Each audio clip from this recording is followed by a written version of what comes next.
Hello everyone, आप सभी का डीएस एजू हब के इस प्लेटफॉर्म पे हार्दिक स्वागत है। सो पिछली क्लासेस में जैसे ही हमने यूपीएसआई के जो आपके प्रीवियस ईयर के क्वेश्चंस हैं उनके आधार पर चर्चा कर रहे थे कि आपके एग्जाम में कौन से क्वेश्चंस हैं जो इम्पोर्टेंट हैं। उसी की आगे की कड़ी में आज हम चर्चा करने वाले हैं कुछ और क्वेश्चंस अगेन उन टॉपिक से और वैसे क्वेश्चंस जो आपके यूपीएसआई के एग्जाम में पूछे जा सकते हैं। ठीक है, समय बहुत कम है तो ज्यादा से ज्यादा आप रिवाइज करो। और रिवाइज क्या करना है, कहां से करना है? जहां से आपको एक सिस्टमेटिक वे से चीजें जो है वो मिल रही हैं। तो डीएस एजू हब का जो हमारा प्लेटफॉर्म है, सिस्टमेटिक वे से यहाँ पर सारे सब्जेक्ट्स का आपको पीवाईक्यू बेस पे क्या इंपॉर्टेंट क्वेश्चंस हैं वो पूछे जा सकते हैं इस एग्जाम में, वो आपको दिए जा रहे हैं। आप उसको यूट्यूब पे देख सकते हैं। फर्दर रिवीजन के लिए या अगर कोई क्वेरी है, कोई समस्या है, तो जो हमारा टेलीग्राम चैनल है उस टेलीग्राम चैनल पे जाके आप अपना मैसेज, अपनी क्वेरी जो है वो भेज सकते हैं। तो चलिए बात करते हैं आगे आज के क्वेश्चंस की। पहला क्वेश्चन है हमारा डिस्टेंस से रिलेटेड, डायरेक्शन एंड डिस्टेंस से रिलेटेड। देखिए क्या कहा गया है इसमें।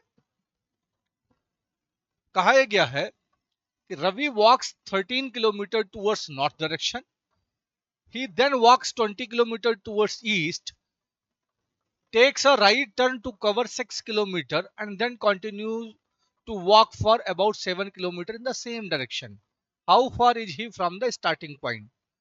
अच्छा, जब कभी भी ऐसा क्वेश्चन होगा तो या तो आप डायरेक्ट, सिंपल सी बात यह है, इंफॉर्मेशन जो है, ठीक है, आप डायरेक्ट जो है वो स्टार्ट कर सकते हो या इंफॉर्मेशन को आप थोड़ा सा लिख भी सकते हो। तो मैं डायरेक्ट स्टार्ट कर रहा हूं। रवि वॉक्स 13 किलोमीटर टूवर्ड्स नॉर्थ। आप खुद को एज्यूम करो कि आप रवि हो। अगर मैं रवि हूं, मैं यहां से इस पॉइंट से ओ बिंदु से स्टार्ट कर रहा हूं। कितना जा रहा हूं? 13 kilometre towards north. So 13 kilometre मैं उत्तर की ओर गया। 13 kilometre towards north. He then walks 20 kilometre to east. भाई यहां से अगर 22 किलोमीटर मैं ईस्ट में जाऊंगा, ये ईस्ट है। सो 22 किलोमीटर टूवर्ड्स ईस्ट, ये हो गया ईस्ट। फिर आपसे कहा गया है takes a right turn to cover 6 kilometre. वो एक राइट टर्न लेता है, दाएं मुड़ता है। अब आप बताओ, अगर इस डायरेक्शन में आप जा रहे हो और दाहिने मुड़ोगे तो नीचे की तरफ मुड़ोगे। ठीक है, takes a right turn then, ठीक है, 6 किलोमीटर। तो यहां से वो 6 किलोमीटर आ गया। ठीक है, 6 यहां आ गया। फिर आपसे ये कहा गया है then continues to walk for about 7 kilometre in the same direction. अब वो किस डायरेक्शन में जा रहा था? बेसिकली साउथ में जा रहा है। तो 6 किलोमीटर गया। आपसे कहा गया है कि आगे भी वो 7 किलोमीटर साउथ में जाएगा। अच्छा, 7 किलोमीटर अगर साउथ में जाएगा तो 6 और 7, ये 7 किलोमीटर हो गया। आप इस पॉइंट पे पहुंच जाओगे, ये ए बिंदु है। क्यों? क्योंकि 13 किलोमीटर आप ऊपर गए थे, 13 किलोमीटर ही आप नीचे आ रहे हो, तो इस स्ट्रेट लाइन के इस पॉइंट के पैरेलल आप पहुंच जाओगे। आपसे पूछा क्या गया, how far is he from the starting point. अब वो अपने आरंभिक बिंदु से कितनी दूरी पर है? भाई ये दूरी आप बता दो कितनी है। ठीक है, ये दूरी हमें पता है 22 है, उसी के पैरेलल तो ये दूरी है। तो अगर ये 22 है तो ये भी हमारा 22 किलोमीटर होगी। इसका मतलब जो है हमारा आंसर होगा that will be 22 kilometre, 22 kilometre. I hope इतनी बात क्लियर हो रही है सभी को। ठीक है, चलिए मूव करते हैं नेक्स्ट क्वेश्चन पे। अगला सवाल। ठीक है, अगला सवाल ये आपका एक बेसिकली सीरीज का क्वेश्चन है। बट ये जो पैटर्न है, मैं पहले भी बोल चुका हूं, ऐसा आपको यूपीएसआई में या यूपी पुलिस के पेपर में देखने को मिलेगा। बताइए भाई, क्या होगा इसका आंसर?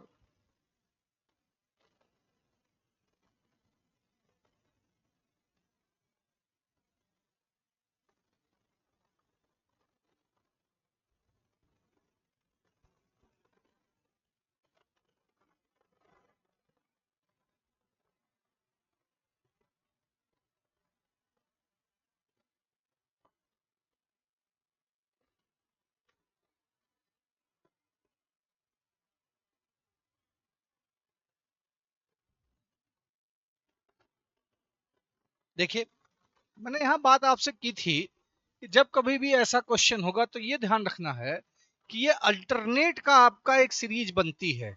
सो जनरेशन से आप इसको मत देखो, ठीक है। आप कंपेयर करने लगते हैं, वही मामला थोड़ा सा गड़बड़ हो जाता है। आया भले ही ये यहां से यहां है, बट इसको अगर हम एक नए वर्ड के रूप में देखते हैं कि अल्टरनेट पे, तो मेरा पहला वर्ड जो है वो जनरेशन है।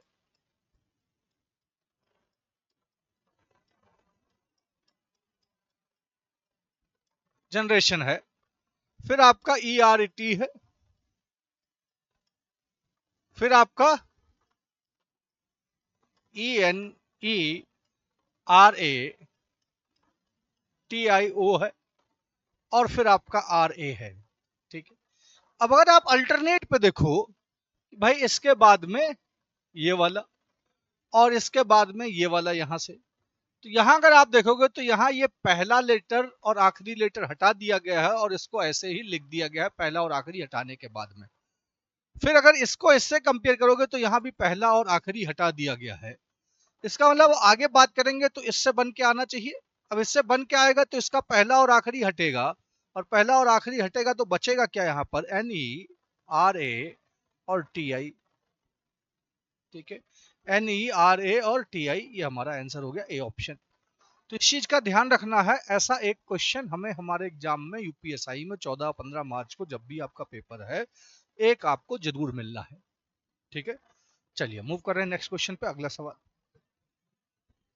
हाँ, ये बताओ भाई, यहां से दो क्वेश्चन आएगा मैथमेटिकल ऑपरेशन, इसका जवाब दीजिए कि भाई उसने कहा क्या है, ये दो इक्वेशन है, दो तरफ एक इक्वेशन है, एक एक्सप्रेशन ये है, एक एक्सप्रेशन ये है।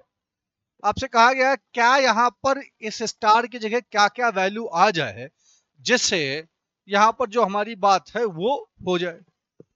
अब यहां पर मैंने आपको कहा था कि डिवीजन हमें हेल्प करता है, तो डिवाइड यहां पर है पहले में। अगर मैं इसको डिवाइड करूंगा तो 3/2 ये दशमलव हो जाएगा, फिर 96 ये माइनस करूंगा, दशमलव में आएगा, इधर इंटू और प्लस हो रहा है, ये दशमलव में नहीं आएगा, ये तो डेसिमल में हो गया, आधा हो गया। बट जबकि ये जो है ये आपका दशमलव में नहीं आएगा, इसलिए ये वाला भी ऑप्शन एक तरीके से हट गया, ये वाला भी ऑप्शन हट गया। दूसरी तरफ अगर यहां देखोगे आप, तो यहां 96 में डी ऑप्शन पे जाओगे, 96 में मल्टीप्लाई कर रहा है और ये प्लस है। 96 भले आपका उतना बड़ा ऑलरेडी नंबर है, अगर उसका 3 गुना कर दोगे तो हम इसके बराबर तो कभी पहुंच ही नहीं पाएंगे एक तरीके से। तो अगर नहीं पहुंच पाएंगे, इसका मतलब एक यहां पर हम इसको भी हटा रहे हैं थोड़ी देर के लिए।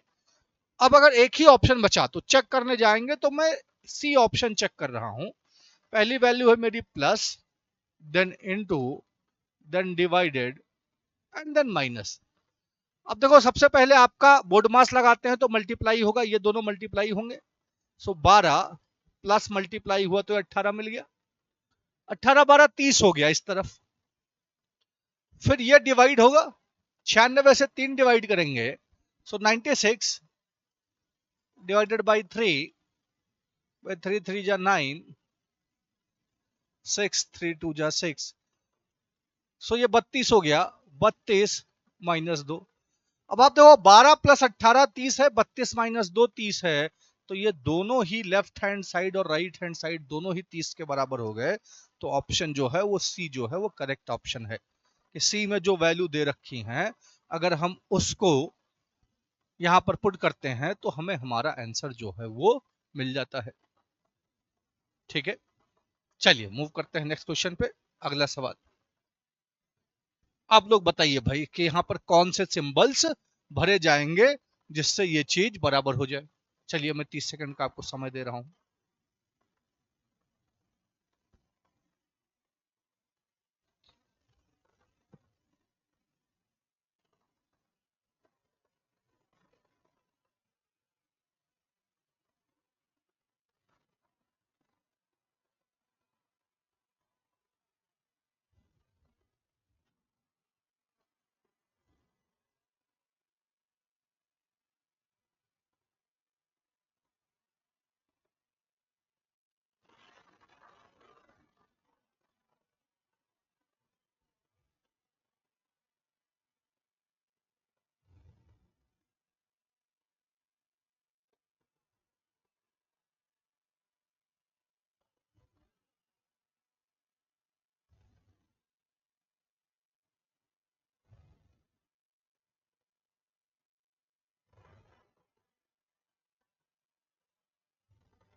अब आई होप यहां से आपको हिंट मिला होगा कि जो आपके लास्ट वाला सिंबल है, लास्ट वाला सिंबल जो है वो सब जगह क्या है, इक्वल टू। अभी अगर हिंट मिला है तो बाकी आप दोनों सिंबल पता करो क्या होना चाहिए।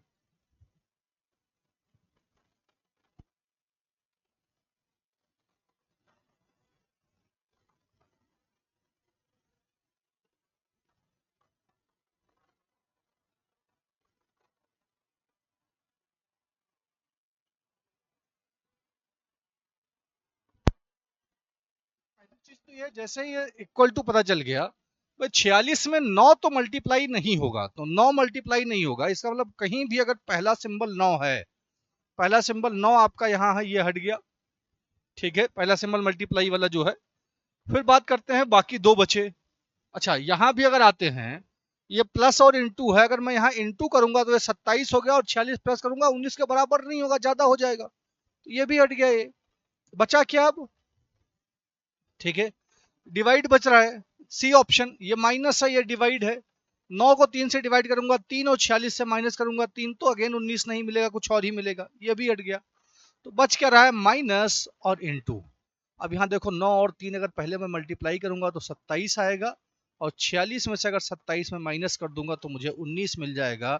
इसका मतलब जो करेक्ट ऑप्शन है that will be D option, ठीक है, डी जो है वो आपका सही ऑप्शन होगा। आई होप यहां पर बात क्लियर हो रही है सभी को, ठीक। चलिए मूव कर रहे हैं नेक्स्ट क्वेश्चन पे, अगला सवाल। देखो फिर से डायरेक्शन का क्वेश्चन है, और सिंपल सा डायरेक्शन ही पूछा गया है।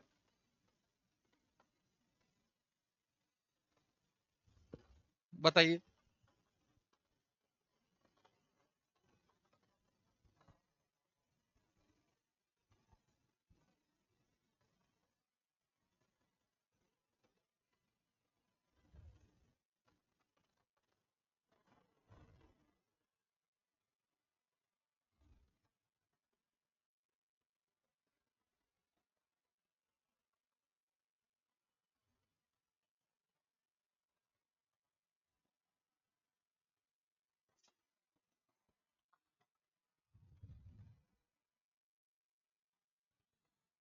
देखिए क्वेश्चन कह रहा है, a man walks 12 kilometre towards east. भाई एक आदमी जो है वो 12 किलोमीटर ईस्ट की तरफ जा रहा है, यहां से स्टार्ट किया ओ बिंदु से, 12 किलोमीटर ईस्ट का मतलब भाई वो इस तरफ जाएगा, 12 किलोमीटर ईस्ट। फिर आपसे कहा गया है turns right and finally turns left. अच्छा, यहां से वो दाहिने मुड़ा, अब आप इस तरफ अगर जा रहे हो, दाहिने मुड़ोगे तो इस तरफ मुड़ोगे, ठीक है। फिर वो कह रहा है फिर से टर्न राइट किया, तो एक बार टर्न राइट तो ये हो गया, फिर से राइट टर्न किया। अब अगर नीचे जा रहे हो और राइट टर्न अगर करोगे तो इस तरफ मुड़ोगे, ठीक है, एंड फाइनली टर्न्स लेफ्ट। अब अगर आप इस तरफ जा रहे हो और आपसे कहा जाए कि भाई लेफ्ट मुड़ना है, सो लेफ्ट मुड़ने का मतलब यह है कि आप नीचे की तरफ मुड़ोगे, ठीक है। सो पहले क्या था, 12 किलोमीटर ईस्ट, अब वो डिस्टेंस नहीं दे रखी है, कितना किलोमीटर वो राइट टर्न करके चला, फिर राइट टर्न करके कितना चला, या कितना लेफ्ट टर्न करके चला, बट हमें डिस्टेंस की जरूरत है ही नहीं, क्योंकि डायरेक्शन बतानी है। तो आप कोई भी डिस्टेंस ले लो, आंसर पे कोई फर्क हमें नहीं पड़ेगा। सो 12 किलोमीटर ईस्ट, राइट टर्न लिया तो नीचे गए, फिर राइट टर्न किया तो इधर आए, और फिर लेफ्ट टर्न करेंगे तो फिर से नीचे जाएंगे। और नीचे जाने का मतलब यह है कि भाई अब जो मुंह होगा वो साउथ की तरफ, दक्षिण की तरफ मुंह जो होगा, ठीक है। आई होप इतनी बात क्लियर हो रही है। चलिए मूव कर रहे हैं नेक्स्ट क्वेश्चन पे, अगला सवाल। फटाफट इसका आंसर बताइए, सिलॉक का क्वेश्चन है।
आपका क्वेश्चन है, आपसे ये कह रहा है यहाँ पर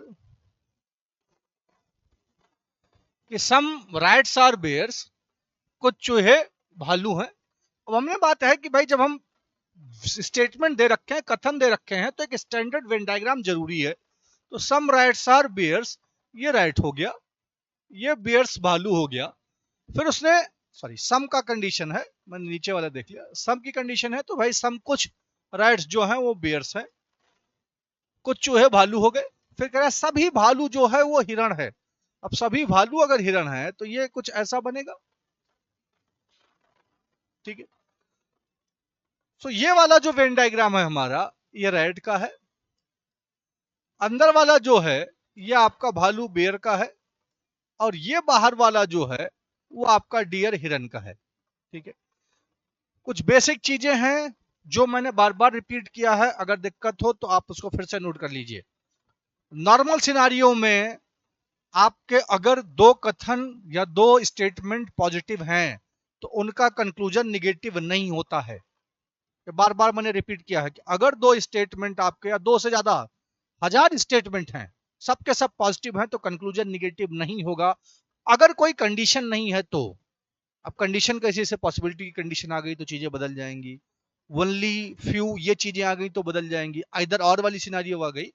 बट यहां पर ना तो आइदर और है, ठीक है, ना कुछ है, सिंपल सा है। ये है पहला है सम राइट्स आर डियर, कुछ जो चूहे हैं वो डियर हैं।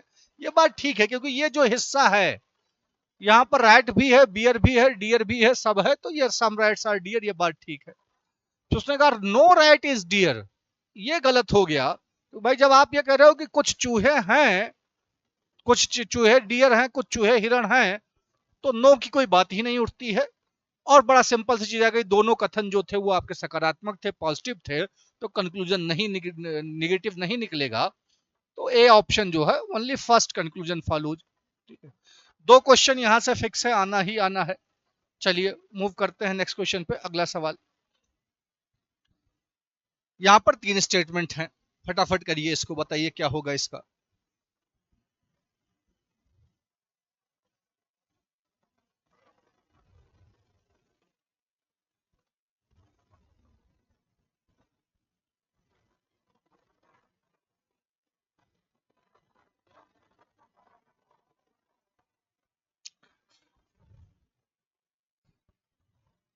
आप देखो क्या है कि some rivers are lake, some rivers are lake, कुछ नदियां झीलें हैं,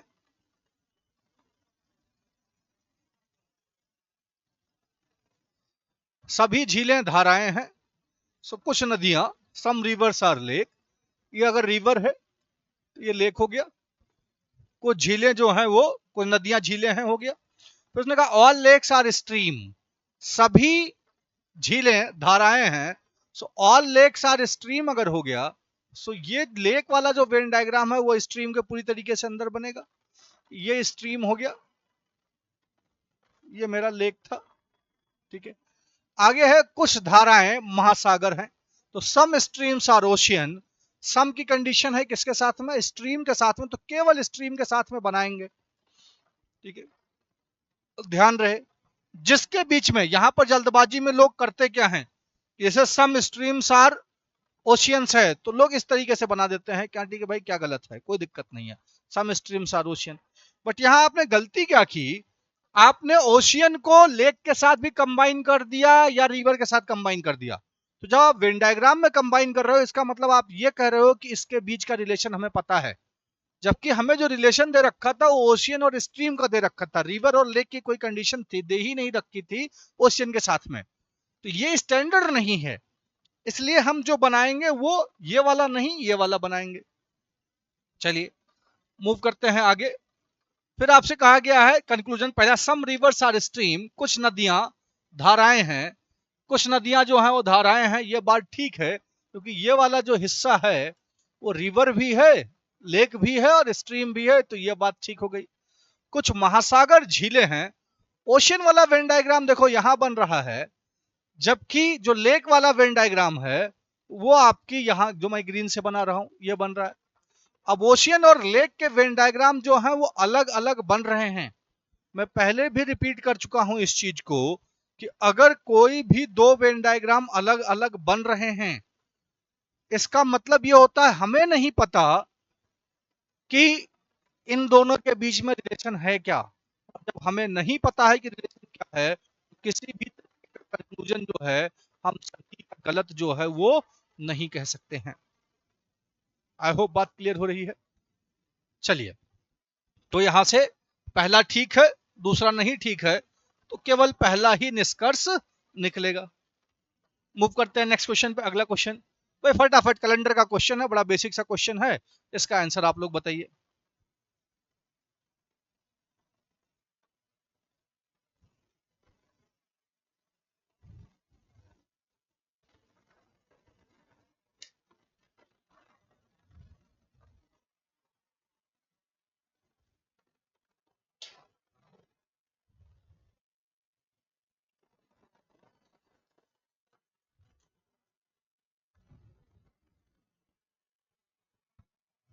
देखिए क्या कहा गया है कि आज रविवार है, 18 दिन पहले कौन सा दिन होगा।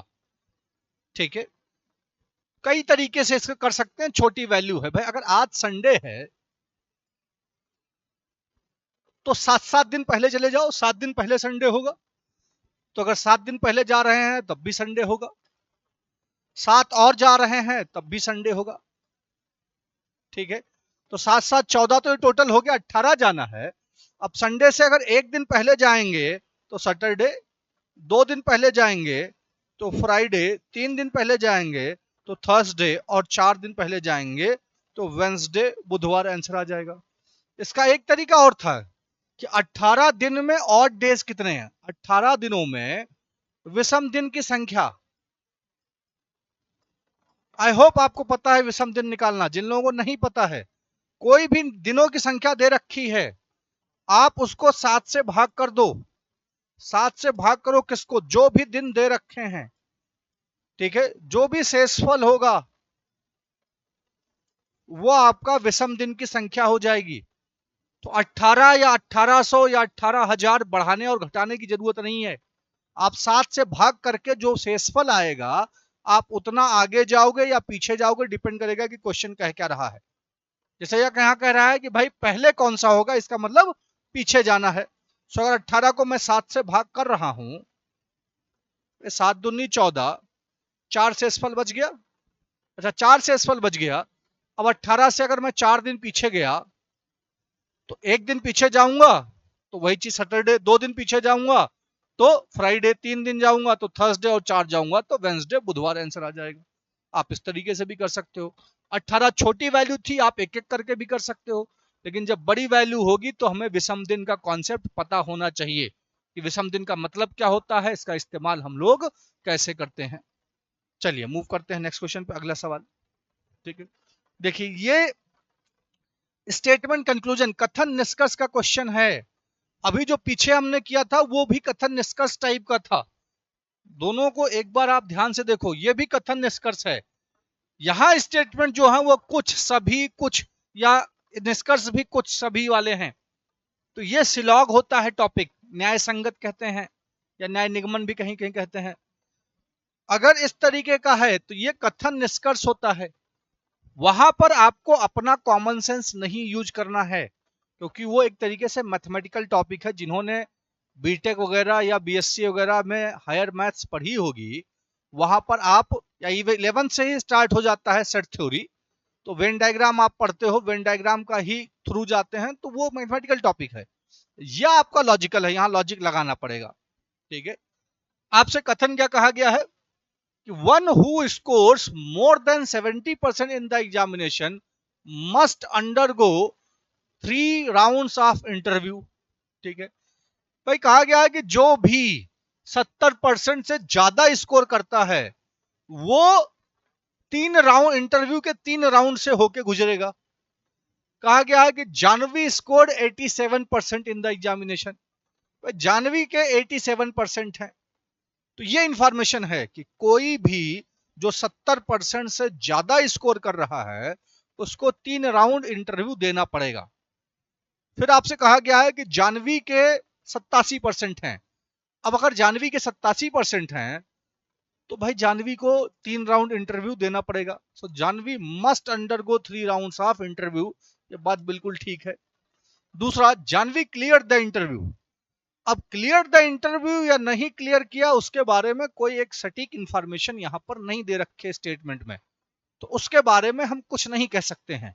और अगर हम नहीं कह सकते हैं तो हमारे लिए वो कंक्लूजन, वो निष्कर्ष फॉलो नहीं करेगा। इसका मतलब यहां पर एक ही कंक्लूजन फॉलो कर रहा है। So option A, that is the only conclusion first follow. ठीक है, चलिए मूव कर रहे हैं नेक्स्ट क्वेश्चन पे। अगला सवाल, हाँ, ये एनालॉगी का है। 2 से 3 क्वेश्चन पूछा जाएगा, इसका फटाफट आंसर बताइए आप लोग।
देखिए भाई, यहां पर क्या लिखा गया है, replace the question mark with an option that follows the same logic applied in the first pair.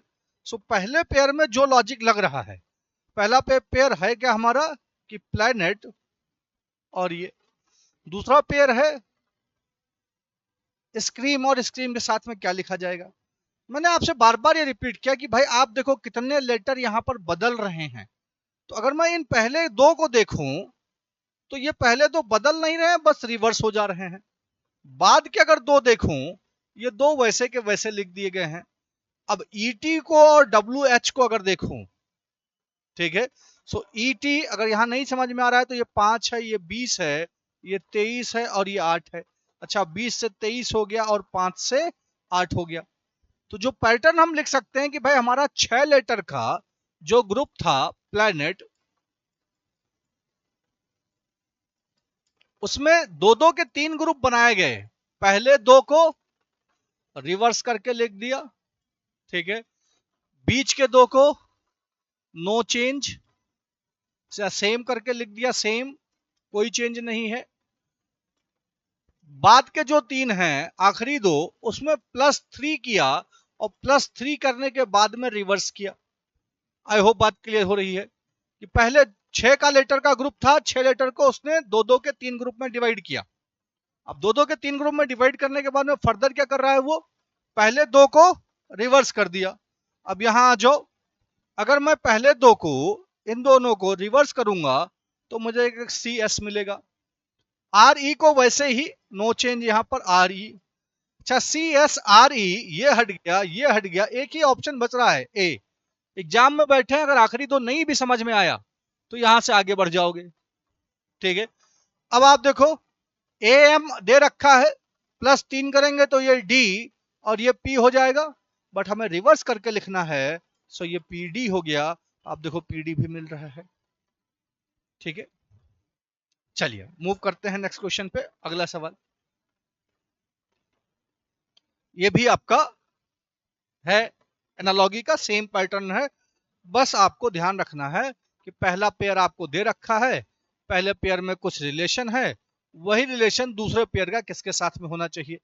ठीक है, जिसको दिक्कत हो रही है आप फटाफट इसके ऑर्डर लिख डालो, आपको आंसर मिलेगा। ऑर्डर लिख डालो।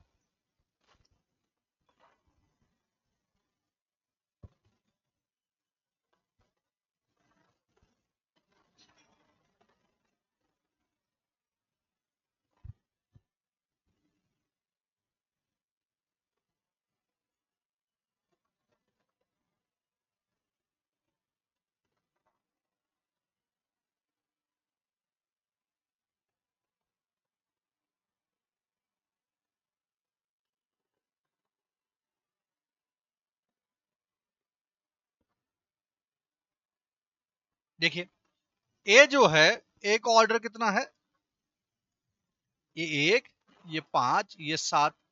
इस तरफ जब वैल्यू लिखी गई तो ये 8, ये 11 और ये 14। अब आप कंपेयर करो, 1 से 8 हुआ प्लस 7, फिर 5 से 11 हुआ प्लस 6, फिर 7 से 14 हुआ प्लस 7। तो हम ये कह सकते हैं प्लस 7 फिर प्लस 6 फिर प्लस 7 हो रहा है। अब आगे ही अगर आगे बढ़ रहे हैं तो L 12 पे है, N 14 पे है और P जो है वो 16 पे है। ठीक है, यहां से आगे बढ़ रहे हैं तो 12 और 7 करेंगे, 12 7 19, 12 7 19 आपका हो गया भाई S। 14 में प्लस 6 करेंगे तो 14 और 6 20, ये हो गया आपका T। और P में प्लस 7 करेंगे तो 16 7 23, 23 हो गया W। सो STW हमारा सही आंसर आ जाएगा, डी ऑप्शन। ठीक है, अब ध्यान रहे कि भाई आपके एग्जाम में समय बहुत कम है, तो जितना ज्यादा, क्योंकि मैं जब ये करवा रहा हूं तो कुछ कुछ लोग बोलते हैं सर थोड़ा सा लेवल बढ़ाओ। ठीक है, बात आपकी ठीक है, आप एसएससी की तैयारी कर रहे हो या और एग्जाम की तैयारी कर रहे हो, मे भी थोड़ा सा लेवल जो है वो आपका बढ़ के आए। बट यहाँ ध्यान रखना है कि यार हमें जो तैयारी अभी करनी है वो लेवल बढ़ा के या लेवल घटा के तैयारी नहीं करनी है। अभी हमारे एग्जाम में मुश्किलन 1 हफ्ते का समय है। अभी सिंपल सा वो सटीक तैयारी करनी है कि जिससे एग्जाम हमारा क्वालिफाई हो। बहुत डिफिकल्ट क्वेश्चन हम कर लें, लेकिन आसान क्वेश्चन में अगर अटक रहे हों या जो क्वेश्चन हमारे एग्जाम में पूछा जाए उसमें अटक रहे हों, तो कोई मतलब नहीं है कि हम विवेकानंद बने और रामानुजन बने। ठीक है, हमें हमारा उद्देश्य यहाँ पर एग्जाम क्वालिफाई करना है। तो एग्जाम के हिसाब से इसीलिए मैंने बहुत लोगों के कहने के बावजूद भी मैंने क्वेश्चंस वही उठाए हैं जो एग्जाम के आपके इंपॉर्टेंट हों। हम आगे एग्जाम आपका खत्म हो जाएगा तो बिल्कुल हम एक लेके आएंगे डिफिकल्ट क्वेश्चन की सीरीज। ठीक है, डिफिकल्ट क्वेश्चन की सीरीज, उसमें केवल उन्हीं क्वेश्चन को डिस्कस करेंगे जो आप कहते हो सर लेवल बढ़ाओ। तो डिफिकल्ट क्वेश्चन को ही हम डिस्कस करेंगे उस सीरीज में, आसान क्वेश्चन को बिल्कुल डिस्कस ही नहीं करेंगे। ठीक है, ऐसे क्वेश्चन डिस्कस करेंगे कि यूट्यूब पे आपको कहीं और मिलेगा ही नहीं, बट आपके काम का होगा, एसएससी वगैरह के एग्जाम में आपके पूछा गया क्वेश्चन होगा। चलिए मूव करते हैं नेक्स्ट क्वेश्चन पे। अगला सवाल बताइए भाई, इसका अभी हमने पीछे जो क्वेश्चन किया था जनरेशन वाला, उसी से मिलता जुलता है, इसका आंसर बताइए।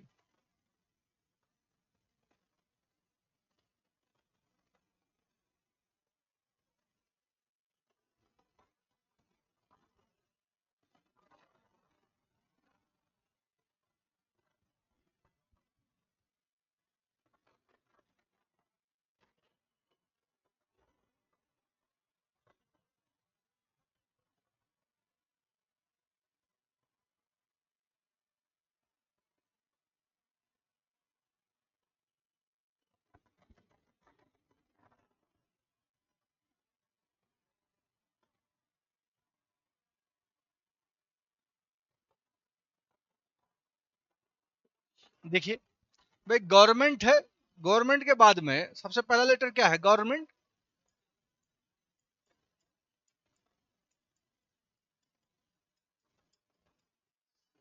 फिर आपसे किया गया है VERNME, VERNME। फिर आपसे कहा गया है OVERNMEN,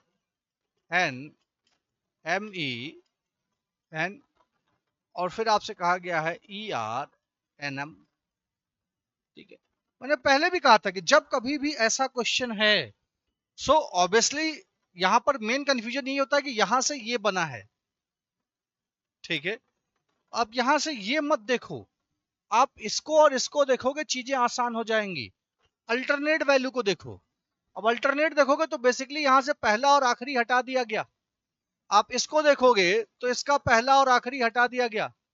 अब अगला जो टर्म होगा वो यहां से निकल के आएगा, और यहां से किस तरीके से निकल के आएगा कि हम इसका पहला और आखिरी हटा दें। सो पहला ओ और आखिरी एन हट गया, बचा क्या, VERNME, VERNME। ठीक है, आई होप इतनी बात क्लियर हो रही है। चलिए, तो एक क्वेश्चन ऐसा आपके एग्जाम में पूछा जाएगा, आसान सा, फ्री का नंबर है ये, और यहाँ पर फ्री के नंबर में ही ज्यादातर लोग गड़बड़ कर देते हैं, तो ये गलती ना हो। मूव करते हैं नेक्स्ट क्वेश्चन पे। अगला सवाल बताइए भाई, ये थोड़ा सा इंग्लिश वकैब आपको चाहिए यहाँ पर।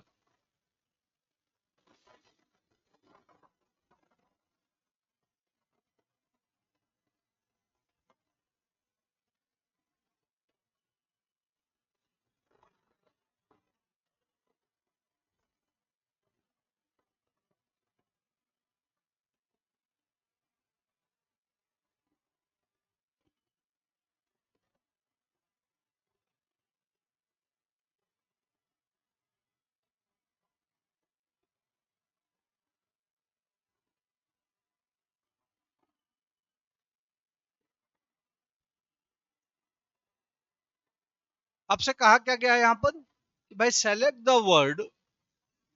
the combination of numbers so that the latest arrange will form a meaningful word।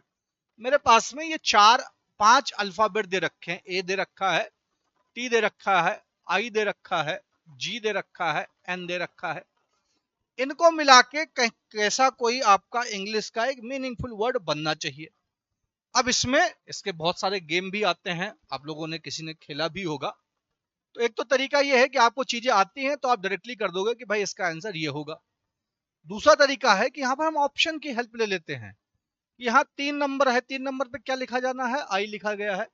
फिर 1 नंबर है, ए लिखा गया है। 2 नंबर पे टी लिखा गया है। 5 पे एन और 4 पे जी।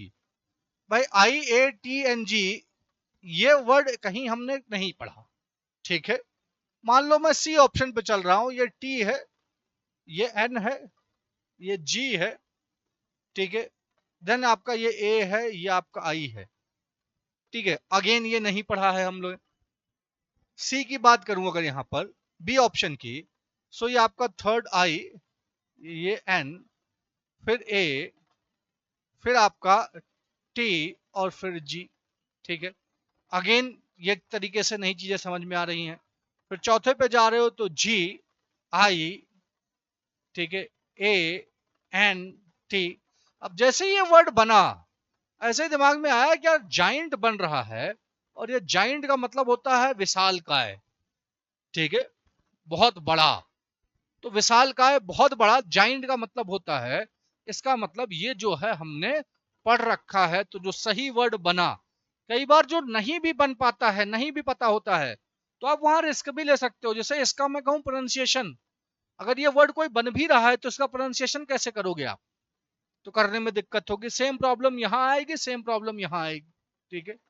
अब ऑब्वियसली अगर डायरेक्ट आता है तो चीजें आसान हो जाएंगी, समय बचेगा। नहीं आता है तो दूसरा तरीका मैंने आपको बता दिया कि भाई यहां से जाइंट बन रहा है।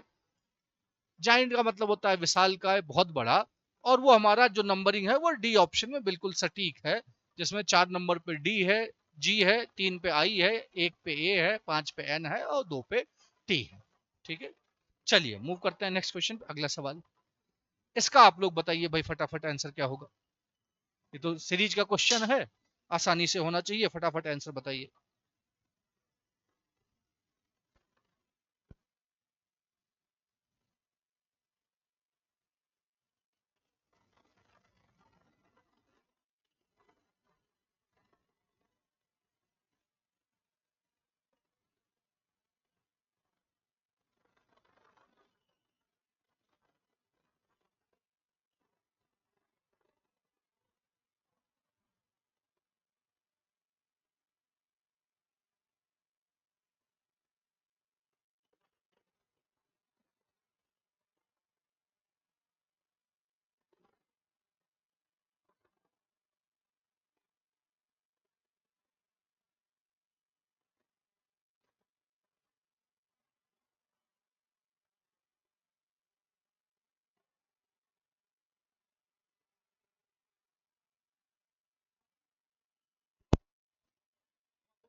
नंबर्स भी हैं। अब चाहे पहले आप अल्फाबेट देख लो, चाहे आप नंबर्स देख लो, जहां भी सहूलियत लगती है। मुझे नंबर्स में दिख रहा है कि यार ये 27 है, ये 36 है, ये 45 है, ये 54 है। ये सारे के सारे जो हैं वो 9 के मल्टीपल हैं। या हम कह सकते हैं +9 यहाँ हो रहा है, यहाँ भी +9 हो रहा है, यहाँ भी +9 हो रहा है। आगे प्लस 9 होगा तो नंबर तो 63 आएगा। अब रही बात नंबर 63 की, तो दो ऑप्शन हट गए, और दो ऑप्शन ऐसे अभी भी हैं जहां पर 63 है, बट एक M63 है, एक N63 है। इसका मतलब अल्फाबेट भी हमें देखना पड़ेगा। मतलब अल्फाबेट अगर देख रहे हैं तो ए 1 पर है, ये 4 पर है, ये 7 पर है, ये 10 पर है। भाई ये +3 हुआ, ये +3 हुआ, ये +3 हुआ, आगे +3 हुआ तो 13 आना चाहिए, और 13 पे कौन सा अल्फाबेट है? M। सो M63 यानी कि बी ऑप्शन हमारा आंसर आ जाएगा। सी ऑप्शन जो बचा है वो और हट जाएगा। सो आई होप यहां पर बात क्लियर हो रही है सभी को। चलिए मूव कर रहे हैं नेक्स्ट क्वेश्चन पे। अगला सवाल यहाँ बताइए, ये कथन, ये आर्गुमेंट का क्वेश्चन है, कथन और तर्क वाला। एक बार ध्यान से क्वेश्चन को पढ़ लीजिए, फिर बात करते हैं कि क्या होगा इसमें।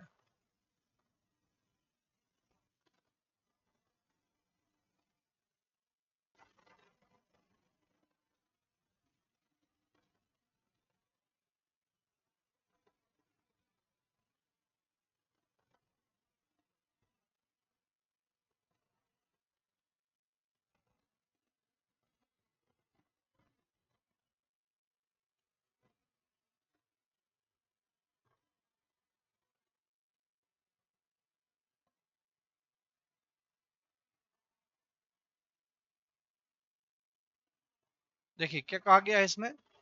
इसमें आपसे कहा गया है, should more than 3 people be allowed to travel together on a two wheeler. भाई दो पहिया वाहन पे क्या तीन से ज्यादा लोग, ये तीन से ज्यादा लोगों की बात कर रहा है, क्या तीन से ज्यादा लोगों को यात्रा की अनुमति देनी चाहिए? अच्छा, नॉर्मल सिनारियो में आपसे कोई ये सवाल करे तो आपका जवाब क्या होना चाहिए कि नहीं भाई, आप 4 लोग 40 लोग बैठा लो एक मोटरसाइकिल पे। अभी लिमिट कितनी है, लॉ कितना कह रहा है? कोई 2 लोग, तीन की भी नहीं है, ये तीन से ज्यादा की बात कर रहा है। तो नॉर्मल सिनारियो में कॉमन सेंस क्या कहता है कि भाई इसका जो तर्क होना चाहिए वो हाँ तो कभी हो ही नहीं सकता है, तो होना ही नहीं चाहिए कि भाई 3 लोगों से ज्यादा की अनुमति तो मिलनी ही नहीं चाहिए। सो उसने कहा yes it encourages peace and harmony, शांति और सद्भाव को प्रोत्साहित करता है। भाई कैसे आप 40 लोग बैठा के शांति और सद्भाव ला रहे हो? ठीक है, तो पहला तो एकदम से मतलब वो बेवकूफी भरा तर्क दे रखा है। दूसरे की बात करते हैं हम, no it is unsafe and against the law. तो ये बात बिल्कुल ठीक है, भाई तीन से ज्यादा लोग अगर आप है तो अनसेफ भी है और कानून के विरोध में भी है, अगेंस्ट लॉ है। इसका मतलब दूसरा जो है आर्गुमेंट आपका वो स्ट्रांग है, पहला का तो एकदम से इरेलीवेंट है, कोई लेना देना ही नहीं है। तो दूसरा तर्क जो है वो मजबूत है। ठीक है, चलिए मूव कर रहे हैं नेक्स्ट क्वेश्चन पे। अगला सवाल बताइए भाई इसका। ठीक है, एक कंप्लीशन ऑफ फिगर से 3-4 क्वेश्चन आपका नॉन वर्बल से आएगा, एक मिरर इमेज से पूछा जाएगा। सो मिरर इमेज से पूछा जाएगा जिसकी बात हमने की हुई है। फर्दर आपसे एक कंप्लीशन ऑफ फिगर, एक आपका काउंटिंग ऑफ फिगर्स। ठीक है, यहां बताइए, यहां मैंने आपसे स्टार्टिंग में ही कहा था कि जब कभी भी है तो आप छोटा सा आप करिए, भाई यहां पर अगर मुझे ये सर्कल कंप्लीट करना है तो ये हिस्सा तो होना ही चाहिए किसी में। अच्छा, ये हिस्सा जो है वो यहां भी नहीं है, यहां भी नहीं है, इन दोनों में है। बट यहां पर एक सर्कल आ रहा है, जबकि सर्कल कहीं भी, छोटा सा सर्कल ये वाला, ये कहीं है ही नहीं। ये नहीं है तो ये भी हट गया, बचा क्या हमारा? ए ऑप्शन बच गया कि ए को अगर हम फिट कर देंगे तो मेरी फिगर जो है वो कंप्लीट हो जाएगी। ठीक है, चलिए मूव करते हैं नेक्स्ट क्वेश्चन पे। अगला सवाल, अगला का आप बताइए कि भाई क्या होगा। ऐसा क्वेश्चन हमने पहले किया था, बताइए। सभी वॉवेल्स को, if all the vowels are removed in the word misappropriation, then the letters of the word are arranged alphabetically, which letter will be third to the left of the fourth letter from the right? So जितने vowel हैं सबको हटा देना है, फिर alphabetical order में arrange करना है। फिर आपसे कहा गया है कि दाहिने से जो चौथा लेटर है उसके बाएं तीसरा लेटर कौन सा होगा। बताइए, आप लोग बताइए इसका आंसर।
देखिए मिस अप्रोप्रिएशन में वॉवेल आई है, ए है, ठीक है, फिर ओ है, फिर आई है, फिर ए है, फिर आई है, फिर ओ है। तो मेरे पास में जो लेटर्स बचे वॉवेल हटाने के बाद में M, S, double P, R, then again P R, then T and N. अब करना क्या है, इन्हें अल्फाबेटिकल ऑर्डर में अरेंज करना है। अब अरेंज अगर हम करेंगे तो सबसे पहले तो एम ही आएगा, एम के बाद में फिर आपका एन आ जाएगा, एम और एन हो गए, फिर आपके बाद में पी आएगा, लेकिन पी 3 बार है, सो 3 बार पी हो गया, फिर आर आएगा, 2 बार आर है, और फिर एस आएगा एंड देन फिर टी आएगा। तो ये बात हो गई कि भाई वॉवेल्स हमने हटा दिए, वॉवेल्स को रिमूव किया, और वॉवेल्स को रिमूव करने के बाद में हमने अल्फाबेटिकल ऑर्डर में अरेंज भी कर लिया। अब आपसे कह रहा है कि दाएं से चौथे अक्षर के बाईं ओर तीसरा अक्षर कौन सा होगा। Letter will be third to the left of the fourth letter from right. So दाएं से चौथा लेटर, दाएं से चौथा लेटर, 1 2 3 4 ये हो गया, और इसके बाएं तीसरा, तो इसके बाएं तीसरा, पहला दूसरा तीसरा पी हो गया, ठीक है। तो चौथा और तीसरा आपका पी हो गया, पी हमारा सही आंसर आ गया। आई होप इतनी बात क्लियर है सभी को, ठीक है। चलिए मूव करते हैं नेक्स्ट क्वेश्चन पे। अगला सवाल बताइए भाई, ये आपका, ठीक है, उसका रैंकिंग का क्वेश्चन है। रैंकिंग का क्वेश्चन है, बड़ा सिंपल सा क्वेश्चन है, देखने में थोड़ा सा लेंदी लग रहा है। इसका जवाब बताइए आप लोग।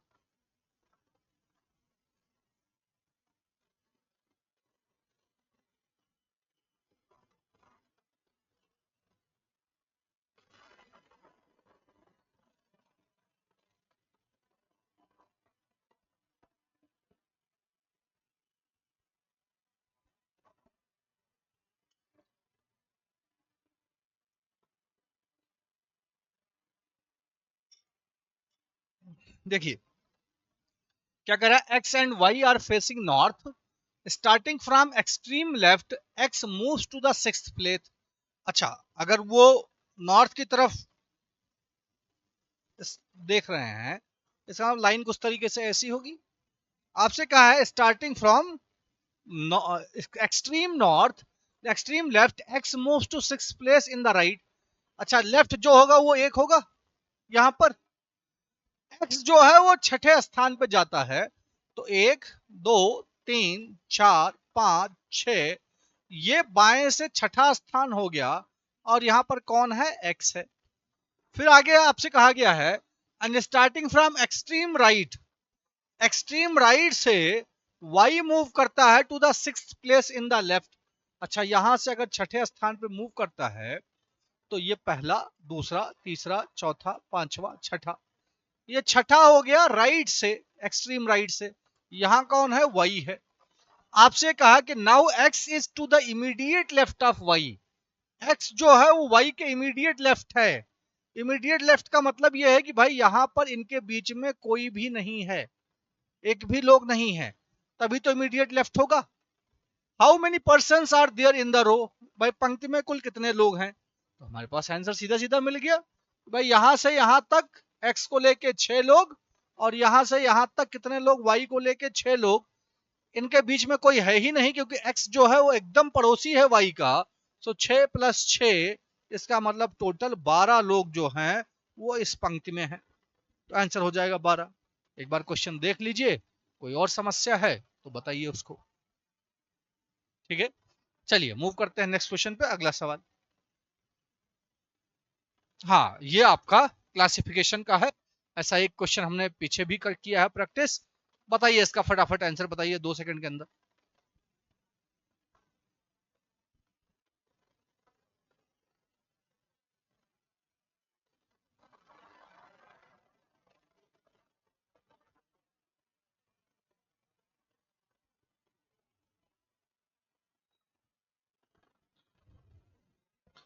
आपसे कहा गया four of the following 5 are alike. भाई इन पांचों में से 4 जो हैं वो कहीं ना कहीं समान है, ठीक है। And so form a group, वो एक समूह बनाते हैं, which is the one that does not belong to that group. कौन ऐसा है जो नहीं बनाता है ग्रुप में। आपके पास दे रखा है क्या, शीप दे रखा है, शीप का मतलब भेड़ हो गया। कब दे रखा है, कब का मतलब शेर का बच्चा। काफ बछड़ा बोलते हैं, गाय का बच्चा। पिगलेट सुअर का बच्चा। किटन बिल्ली का बच्चा। अब यहां पर अगर आप देखोगे, सो कब, काफ, पिगलेट और किटन, ये चारों ही एडल्ट नहीं है, ये बच्चे हैं, यंग वंस हैं, जानवरों के, अलग अलग जानवरों के छोटे बच्चे जो हैं, उनका एक तरीके से समूह है, जिसमें पिगलेट दे रखा है, किटन दे रखा है, काफ दे रखा है और कब दे रखा है। सीप जो है वो एडल्ट वन है, ठीक है। सीप हम बच्चे को नहीं बोलते हैं। भेड़ जो है, भेड़ का जो बच्चा होता है हिंदी में मेमना या इंग्लिश में लैम बोलते हैं, तो शीप जो है यहाँ पर वो अलग है। तो हमारा आंसर हो जाएगा कि भाई बाकी चार जो ग्रुप बना रहे हैं वो ये है, कारण भी मैंने आपको बता दिया, जो अलग है वो आपका शीप हो जाएगा। चलिए मूव करते हैं नेक्स्ट क्वेश्चन, अगला सवाल, ठीक है। डायरेक्शन का क्वेश्चन है, बताइए इसका आंसर।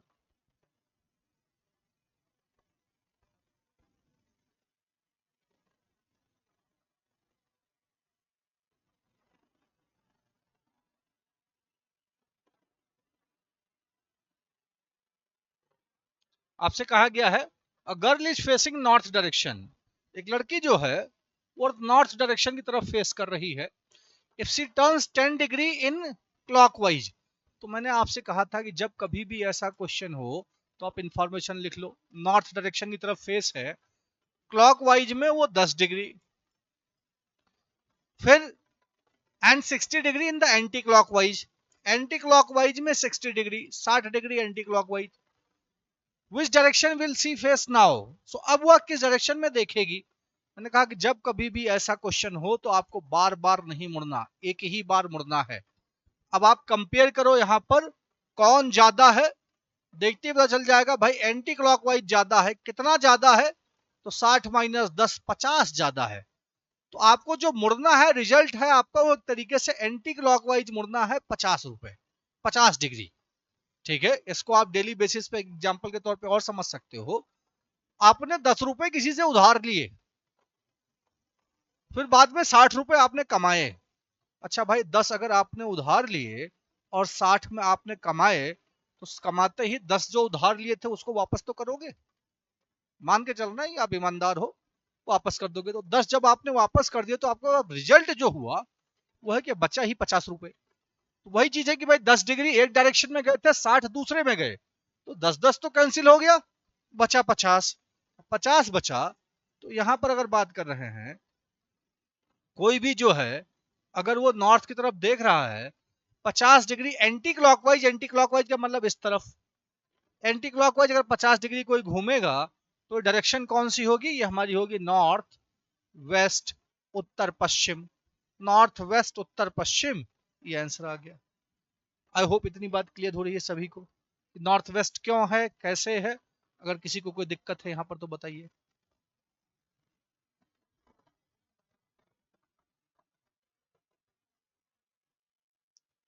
ठीक है, चलिए मूव करते हैं नेक्स्ट क्वेश्चन पे, अगला सवाल। अगला सवाल बताइए इसका, ठीक है। एनालॉगी है, थोड़ा जीके बेस्ड है। अब इंग्लिश आपके पेपर में नहीं पूछा जाता है, बट ऐसे क्वेश्चंस मिलेंगे, ठीक है। और यही क्वेश्चन जो है वो मेक और ब्रेक करते हैं कि आप 325 ला रहे हो, 330 नंबर ला रहे हो या नहीं ला रहे हो।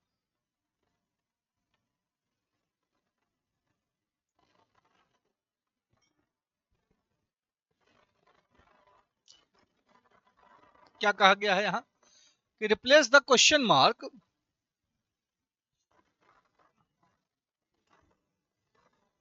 बाय डेस्पिकेबल और एडमिराइलेबल, ये दोनों जो है आपस में कैसे रिलेटेड हैं। सो डेस्पिकेबल और एडमायरेबल का मतलब होता है कि दोनों एक दूसरे के बेसिकली अपोजिट हैं, ठीक है। डेस्पिकेबल का मतलब होता है कि भाई किसी से आप घृणा करते हो एक तरीके से, और एडमिरेबल का मतलब है किसी की प्रशंसा कर रहे हो आप, तो अपोजिट है। अब बात यह है कि आर्बिट्रेरी का अपोजिट क्या होगा। सो आर्बिट्रेरी का मतलब यह है कि जो मन में आया वो कर दिया बिना किसी को कुछ भी सोचे समझे। आर्बिट्रेरी डिसीजन, मेरा मन हुआ तो मैंने जो मर्जी आई वो कर दी, कोई उसके पीछे कोई थॉट प्रोसेस नहीं है, कोई थिंकिंग नहीं है, कुछ नहीं। अब इसका अपोजिट क्या होगा कि प्रॉपर थॉट प्रोसेस। अब प्रॉपर थॉट प्रोसेस की बात हो सो मेथोडिकल, ठीक है, रिसर्च करके और सारी चीजें करने के बाद में। तो ये ऐसा भी आपको क्वेश्चन मिलेगा, ये ध्यान रहे। और ये ऐसे क्वेश्चंस रिपीटेड भी पूछे जाते हैं। तो जस्ट प्रीवियस ईयर क्वेश्चंस अगर आप रिपीट कर लोगे तो वहां से आपको कुछ आइडिया मिल जाएगा, और हो सकता है उन्हीं में से एक आध क्वेश्चन आपको सिमिलर मिल जाए। चलिए मूव करते हैं नेक्स्ट क्वेश्चन पे, अगला सवाल। ठीक है, डाइस का क्वेश्चन आ गया, पासे का। बताइए, आप लोग बताइए इसका क्या होगा आंसर।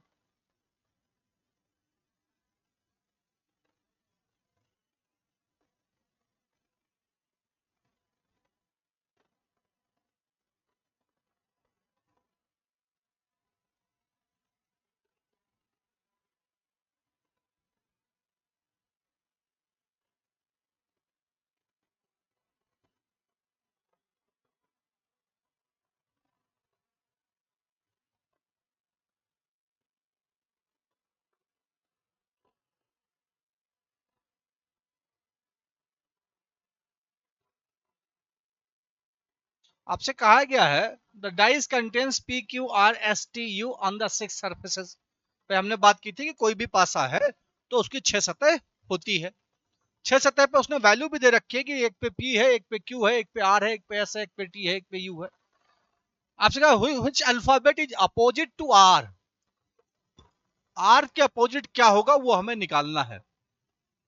ठीक है, यहां पर हमने ये बात की थी कि यार जब कभी भी आपका अपोजिट पूछा गया है तो यहां जैसे डाइस की 3 पोजीशन दे रखी है, ये मेरी पहली पोजीशन है, ये दूसरी स्थिति है, और ये तीसरी पोजीशन है। बार बार मैंने रिपीट किया है आपको कि आपको जरूरत केवल 2 की है। 3 या 4 पोजीशंस या 5 पोजीशन या 50 पोजीशंस आपको केवल और केवल कंफ्यूज करने के लिए दिया जाता है कि आप कंफ्यूज हो। ठीक है, मैंने आपको एग्जांपल भी दिया था कि आपको अगर भंडारे में गए हो, भंडारे में कोई ऑप्शन नहीं है, पूरी सब्जी है, ठीक है, पूरी सब्जी है, कभी कभी हलवा मिल गया तो ठीक है, नहीं मिला तो कोई बात नहीं। आप पूरी सब्जी खा के एकदम पूरा सेटिस्फाई होकर संतुष्ट होकर आते हो कि यार आज पेट भर गया।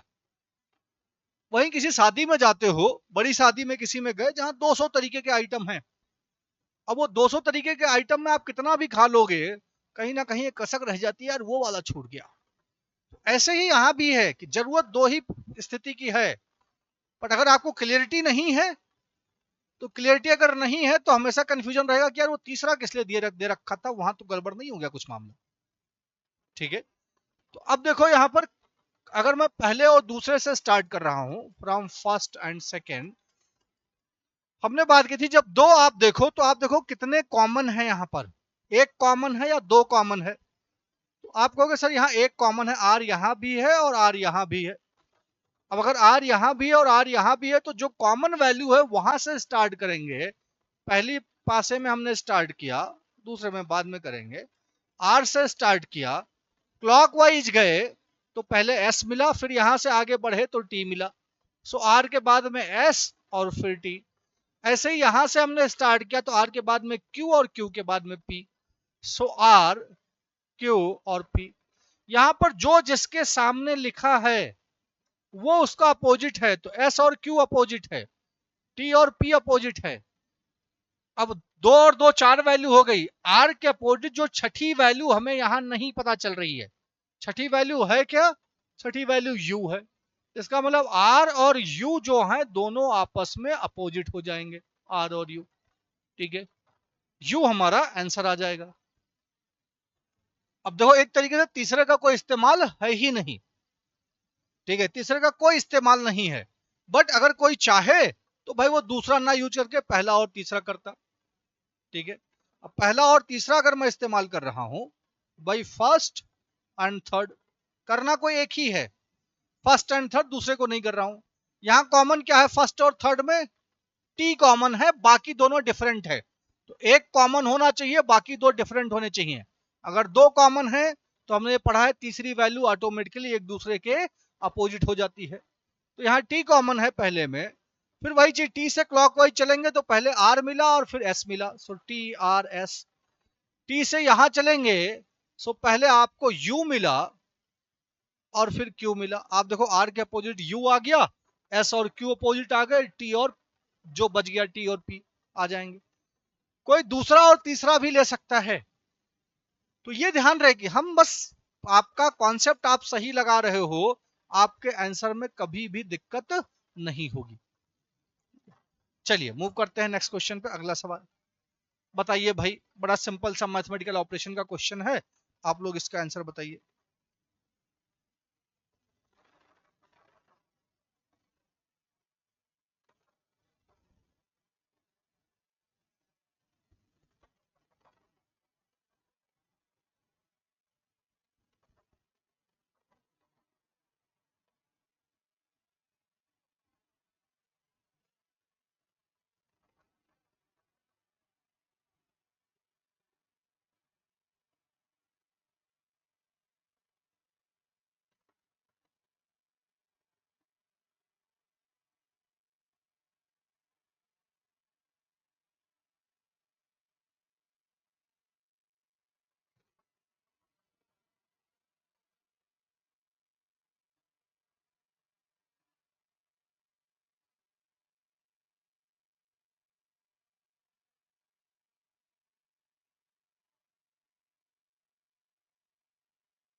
देखिए उसने ये कहा है कि E इज इक्वल टू 19, किसकी वैल्यू निकालनी है? E plus C minus D divided by A into B. Value E की दे रखी है 19, C की दे रखी है 8, सो 19 प्लस 8। डी की दे रखी है 12, सो माइनस 12। ए की रखी है 3 डिवाइडेड बाई 3, और बी की दे रखी है इंटू 6। अब ये ध्यान रहे, बोर्ड मास अप्लाई करेंगे तो सबसे पहले सबसे पहले 12 और 12 3 से डिवाइड होगा। अब 12 3 से अगर डिवाइड होगा तो ये हो गया आपका 4, 4 गुणे 6, 4 और 6 ये 24, माइनस 19 और 18 37, 37 से 19 और 18 37 हो गया, 37 से 24 जाएगा तो 13 आएगा। यहाँ पर आई थिंक 13 होना चाहिए था। ठीक है, एक बार मैं और वेरीफाई कर ले रहा हूँ भाई। 12 डिवाइडेड बाई 3 हुआ, वैल्यू जो हमने लिखी है E 19 है, C अच्छा ये 8 है, 18 नहीं है। ठीक है, देखो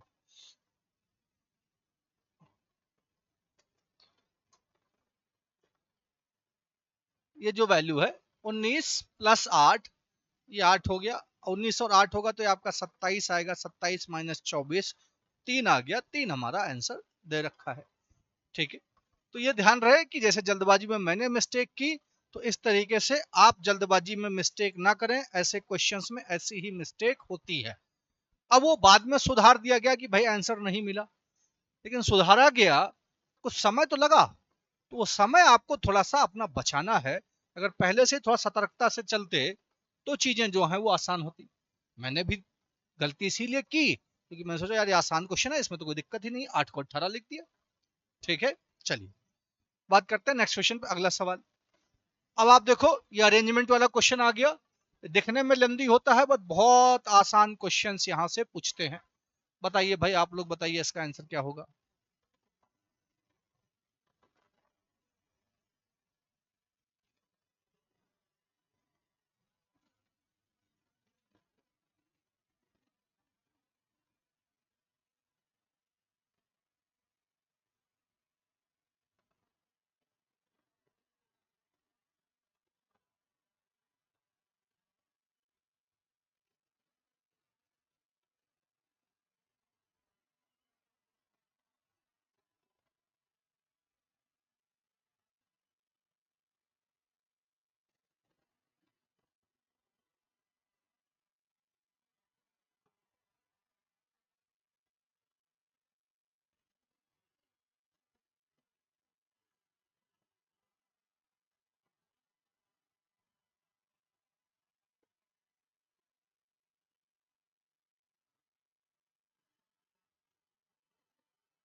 ठीक है, क्या कहा गया है, if in the number sequence 4873275681 all the odd numbers are increased by 1, ठीक है, ऑड नंबर्स अगर हैं तो उनको +1 कर देना है, and all the even numbers are increased by 1, even number को भी +1 कर देना है, then the new number sequence is arrange in ascending order, भाई देन उनको असेंडिंग ऑर्डर में अरेंज करना है। तो इतना करने के बाद में तो पहले इतना कर लेते हैं, भाई सबको ऑड इवन दोनों को एक एक बढ़ाना है, तो ये 5 हो गया, ये 9 हो गया, ये 8 हो गया, ये 4, ये 3, ये 8, ये 6, ये 7, ये 9, ये 2, ये 3, ठीक है।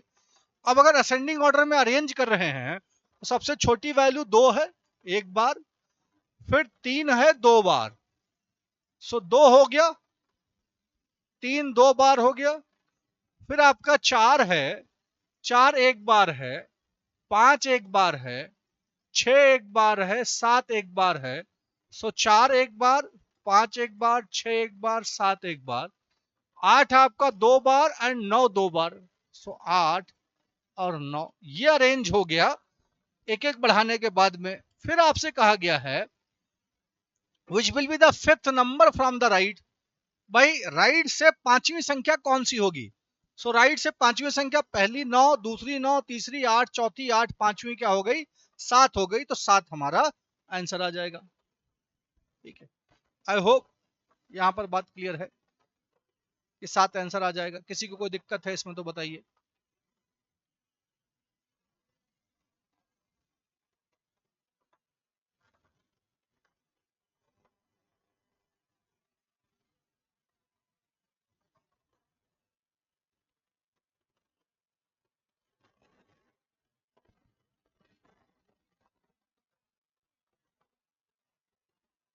ठीक है, चलिए मूव करते हैं नेक्स्ट क्वेश्चन पे। अगला सवाल, ये आपका ब्लड रिलेशन का क्वेश्चन है। ऐसा सिंबल बेस्ड क्वेश्चन आपका 100% फिक्स है कि आएगा ही आएगा। अगर अभी तक भी आपने प्रैक्टिस नहीं की है तो 10-12 क्वेश्चन आप कर लोगे, आसान टॉपिक है, इसमें दिक्कत नहीं होगी। ठीक है, चलिए, कहा क्या गया है कि A at the rate B means A is the mother of B.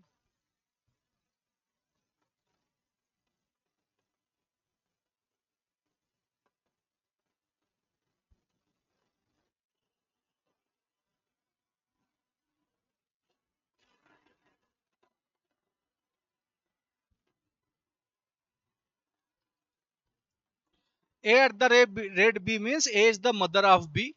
A has B means A is the father of B. A dollar means A is brother और A percentage means A is sister.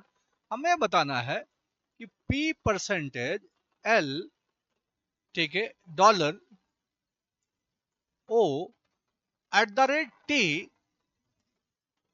Eight the rate T, इसमें how P is related to T। P जो है वो T का क्या लगेगा, या P जो है वो P का T से क्या संबंध है, ये हमसे पूछा गया है। ठीक है, आइए देखते हैं। अब आप देखो, उसने ये कहा है कि P परसेंटेज L, तो पहला सिंबल परसेंटेज है, परसेंटेज का मतलब ये है कि सिस्टर, सो P जो है वो L की सिस्टर हो गई। अगर P L की सिस्टर हो गई तो फीमेल हो गया।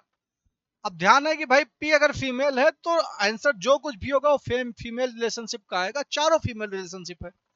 आगे बढ़ रहे हैं, L डॉलर O, डॉलर जो दे रखा है वो आपका दे रखा है डॉलर मीन्स ब्रदर, सो L जो है वो O का भाई है, ब्रदर है। अगर L भाई है तो L मेल हो जाएगा। अब P L O ये तीनों आपस में सिबलिंग्स हैं, दो का जेंडर हमें पता है, O का नहीं पता है, तो आगे बढ़ रहे हैं। O at the rate T का मतलब ये है, एट द रेट जो है मदर, सो O जो है वो T की माँ है, मदर है, तो ये फीमेल हो जाएगी। बताना क्या है कि how P is related to T, भाई P का जो है वो T का कौन लगेगा। मैंने पहले भी कहा था कि जब कभी भी दो लोगों के बारे में बताना हो तो जिससे बताना हो उसकी जगह पे आप अपने आप को एज्यूम करो। किससे बताना है, यहां पर टी से बताना है, किसके बारे में, पी से, तो टी की जगह आप अपने आप को पुट करो और मूव करो पी तक कि भाई पी तक जाना है। ठीक है, तो टी से अगर मैं मूव कर रहा हूं तो ओ मेरी माँ हो गई, एल मेरी माँ का भाई, मेरी माँ का भाई मेरा मामा हो गया, और मामा की बहन, या फिर यहां से देखो पी जो होगी वो मेरी माँ की बहन होगी। मेरी माँ की बहन मेरी मौसी हो गई या आंट हो गया।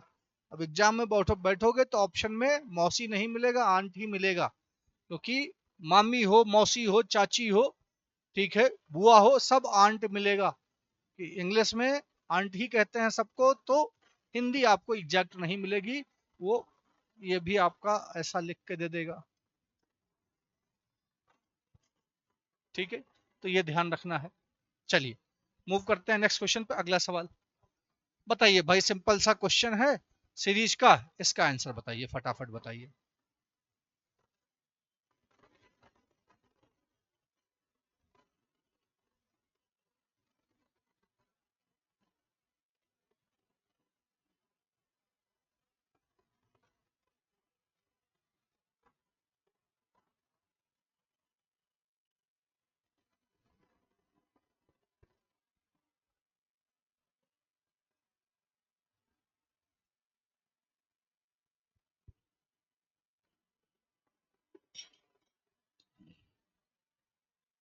सीरीज में पहला ही काम गैप।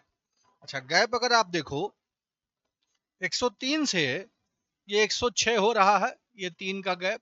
ये 106 से 5 हो रहा है, 11 हो रहा है, 5 का गैप।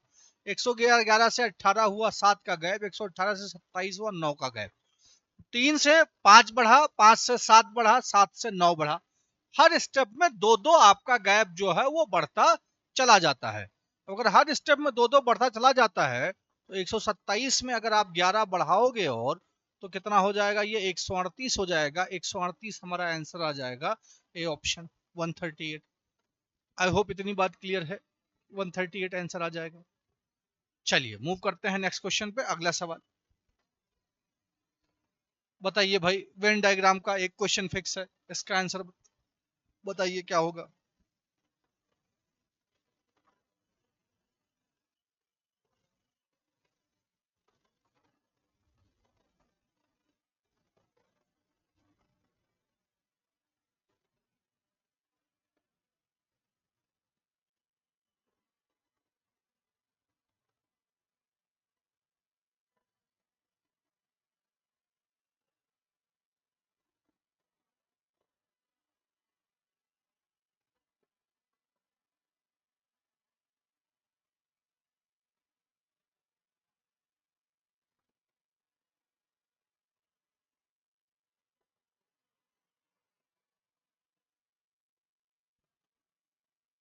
देखिए, ये आपसे कहा गया which of the following alphabets in the Venn diagram represents only cardiologist and neurologist। only cardiologist and neurologist, so हमें बेसिकली कार्डियो और न्यूरो चाहिए, बाकी लोग नहीं चाहिए। फर्दर कहा रहा है where the biggest triangle represents dentist। भाई ये डेंटिस्ट है, तो डेंटिस्ट चाहिए ही नहीं। नहीं चाहिए तो इसको आप हटा दो, जो नहीं चाहिए वो हटा दो, तो बिगेस्ट ट्रायंगल, बड़ा वाला ट्रायंगल हट गया। ठीक है, जो कुछ भी है यहाँ वो सब हट गया। आगे आपसे कहा गया है, ठीक है, the second bigger triangle represents cardiologist. दूसरा जो बड़ा ट्रायंगल है वो कार्डियोलॉजिस्ट को रिप्रेजेंट कर रहा है, इसका मतलब ये कार्डियोलॉजिस्ट है। फर्दर आपसे कहा गया है सर्कल रिप्रेजेंट्स न्यूरोलॉजिस्ट। सर्कल जो है वो न्यूरोलॉजिस्ट को रिप्रेजेंट कर रहा है। फिर एंड स्क्वायर रिप्रेजेंट्स डर्मेटोलॉजिस्ट। जब ये बड़ा ट्रायंगल हटा तो ये जो है स्क्वायर भी हट गया। ठीक है, अब ये बड़ा ट्रायंगल हटाने के बाद में तीन ही अल्फाबेट बच रहे हैं, एफ यहाँ बच रहा है, सी यहाँ बच रहा है, एच यहाँ बच रहा है। एफ के बारे में हमें कह सकते हैं कार्डियोलॉजिस्ट तो है लेकिन न्यूरोलॉजिस्ट नहीं है। हमें चाहिए वो जो कार्डियोलॉजिस्ट भी है और न्यूरोलॉजिस्ट भी है। तो यहाँ से सीधा सीधा दिख रहा है कि भाई सी जो है वो इस ट्रायंगल का भी हिस्सा होगा, सर्कल का भी हिस्सा होगा, तो हमारा आंसर हो जाएगा सी। ठीक है, चलिए मूव करते हैं नेक्स्ट क्वेश्चन पे। अगला सवाल बताइए भाई, अल्फाबेटिकल अरेंजमेंट का क्वेश्चन।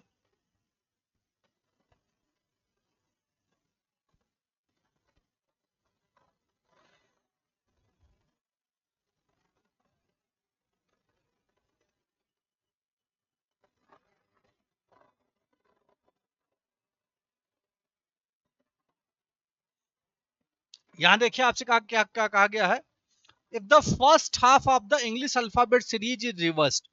मैंने आपसे ये बात की थी कि भाई फर्स्ट हाफ का मतलब है ए से लेके एम तक, ये फर्स्ट हाफ है, और एन से लेके जेड तक वो आपका सेकेंड हाफ है।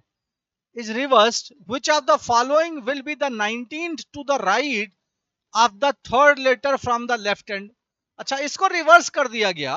सो एम से लेके एम, फिर आपका एल, इस तरीके से लास्ट में कहीं बी ए, बट बाकी इसके बाद का जो सीरीज था एन से लेके जेड तक, उसको वैसे ही तो लिखेगा, एन ओ, लास्ट में कहीं जाके आपका वाई और जेड।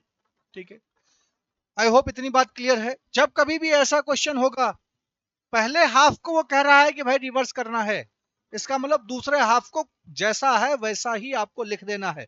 तो दूसरा हाफ आपका एन से जेड तक होगा, तो आपको एन से जेड तक लिखना है।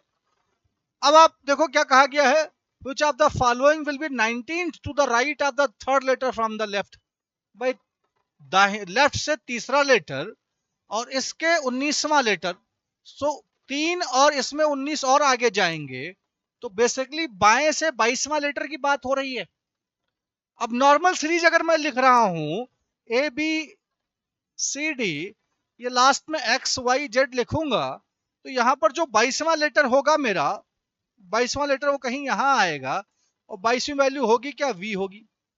ठीक है, अब आप देखो ये पहले 13 में मैं कुछ भी बदलाव कर लूं, पहले 13 में मैं कुछ भी बदलाव कर लूं, उससे मेरा 13 के बाद का नंबरिंग नहीं बदलेगी।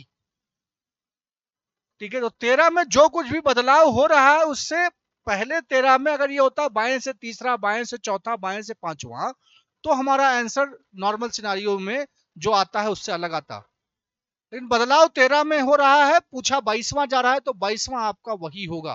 तो मैंने पहले भी कहा था कि आप एक साथ बस ये देखो कि इसको एक नंबर में अगर लिखना है 3 और 19 के बजाय, तो इसको हम लिख सकते हैं बाएं से 22वां, और बाएं से 22वां आपका वी होता है, उसको आप डायरेक्ट लिख सकते हो। सो वी जो है वो हमारा आंसर हो जाएगा ऑप्शन ए, बाकी तीनों हट जाएंगे। ठीक है, चलिए मूव करते हैं नेक्स्ट क्वेश्चन पे। अगला सवाल बताइए भाई, डायरेक्शन का क्वेश्चन है, अच्छा क्वेश्चन है, फटाफट इसका आंसर बताइए।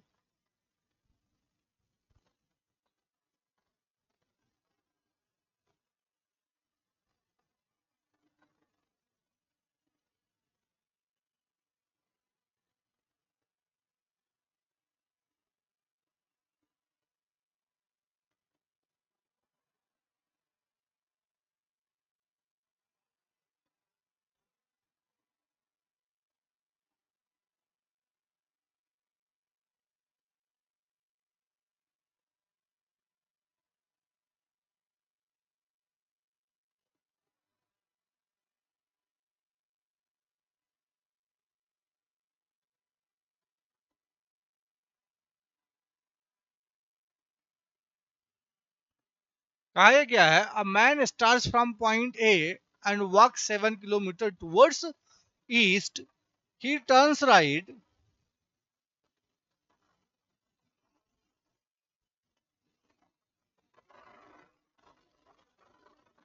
भाई एक आदमी है, किसी पॉइंट ए से स्टार्ट करता है, मैंने कहा ये पॉइंट ए है, यहां से 7 किलोमीटर वो ईस्ट की तरफ गया। सो 7 किलोमीटर वो ईस्ट की तरफ गया। फिर आपसे कहा गया है कि ही टर्न्स राइट, 7 किलोमीटर अगर आप इस तरफ जा रहे हो, राइट मुड़ोगे तो नीचे की तरफ मुड़ोगे। भाई नीचे गए और कितना चले, 5 किलोमीटर। ठीक है, वॉक्स 5 kilometre, turns right again and walk 6 kilometre. अगर आप यहां हो और आप दाएं मुड़ोगे तो इस तरफ जाओगे तो 6 किलोमीटर, 6 जाओगे तो कहीं यहां होगा। ठीक है, 7 पूरा होगा तो इस लाइन पे। फिर कहा he then takes another right turn and walks 8 kilometre. अगर वो फिर से एक राइट टर्न ले रहा है तो ऊपर की तरफ जाएगा, 8 जाना है, 5 ये हो गया, और 3 यहां से ये हो गया।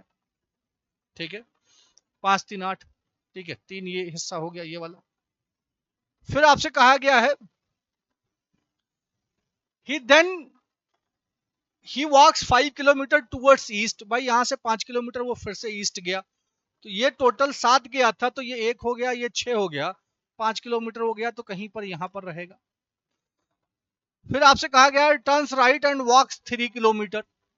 भाई 3 किलोमीटर वो जो है वो दाएं मुड़ के चलता है, दाएं मुड़ेगा और 3 किलोमीटर चलेगा। ये 3 ऊपर आया था, ये 3 नीचे आएगा, तो इसी पॉइंट पे तो आ जाएगा।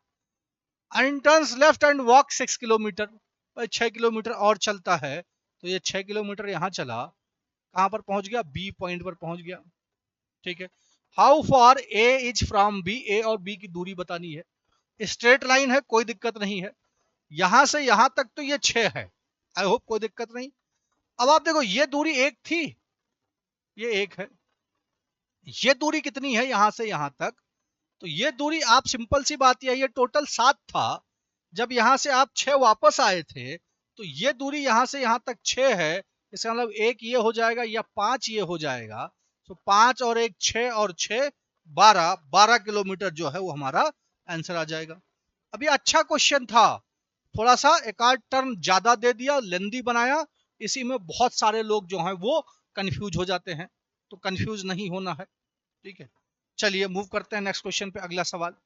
ठीक है, आपका कोडिंग डिकोडिंग का है, बड़ा बेसिक सा क्वेश्चन है।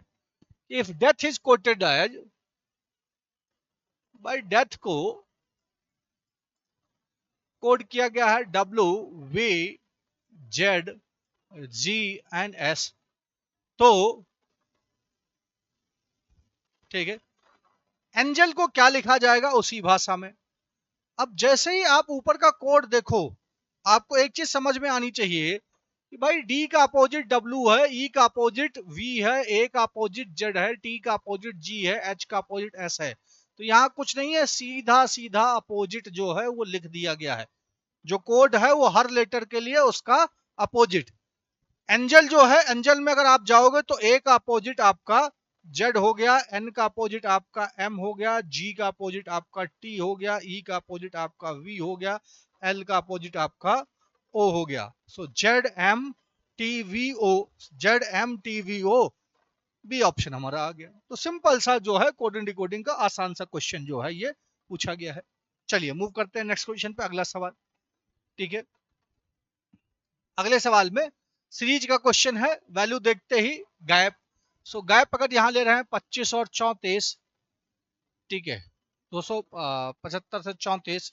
अच्छा, गैप के बजाय एक चीज और नजर आ रही है मुझे कि यार मैं अल्टरनेट पे अगर देखूं तो ये -6 हो रहा है, 275 से 6 घटा तो 269, 269 से 6 घटा 263।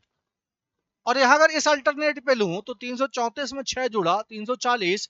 अगर इसका अल्टरनेट जाएगा तो वो नेक्स्ट टर्म होगा, 6 जुड़ेगा तो क्या होना चाहिए, 346 होना चाहिए। क्या 346 ऑप्शन में है, 346 ऑप्शन में है, तो हमारा आंसर हो गया। ठीक है, आप यहां पर देखो, आई होप इसमें किसी को प्रॉब्लम नहीं है। चलिए मूव करते हैं नेक्स्ट क्वेश्चन पे, अगले सवाल पे।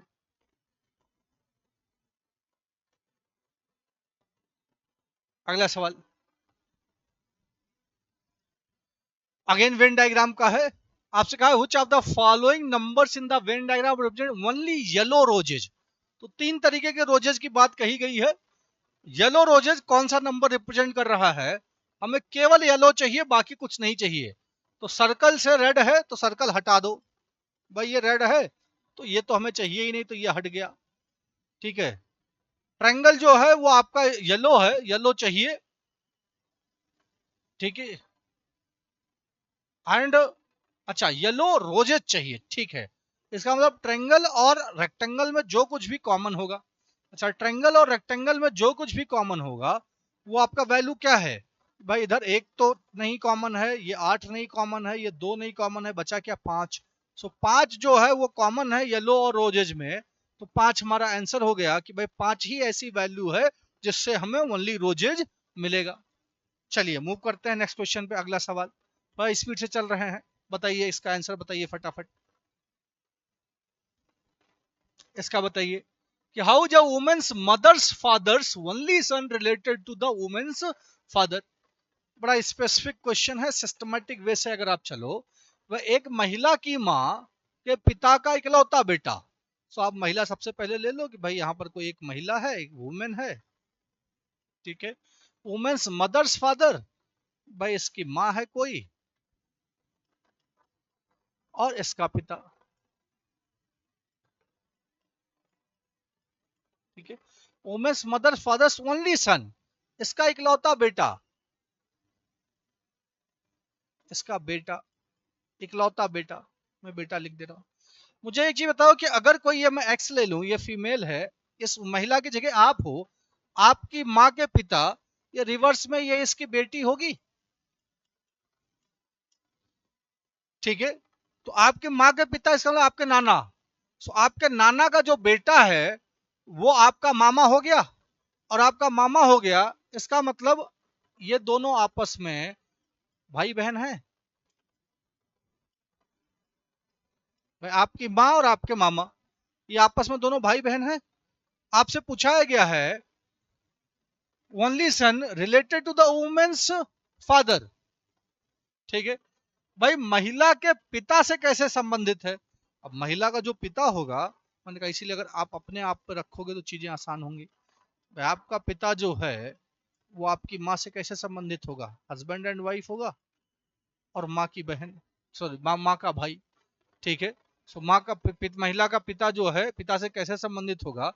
तो बेसिकली उस आदमी की जगह उसकी पत्नी और पत्नी का भाई, सो ब्रदर इन लॉ, साला हो गया, ठीक है।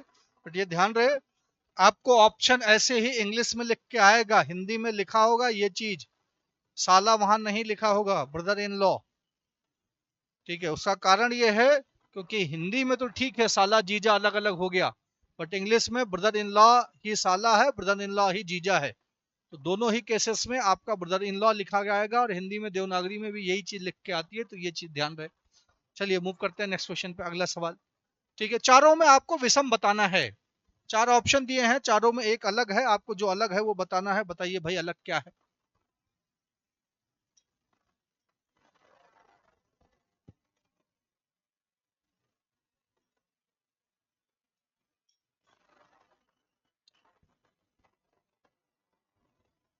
ओशियन, पॉन्ड, बैक वाटर, ठीक है, और लेक। अब बहुत सारे लोगों को लगता है कि यार ठीक है ओशियन जो है वो, सॉरी बैक वाटर जो है ये अलग है, वहीं पर गड़बड़ खा जाते हैं, ठीक है। ये जो पॉन्ड, बैक वाटर और लेक, ये तीनों हैं, ये इनलैंड बॉडीज हैं। इनलैंड का मतलब जमीन से घिरी हुई।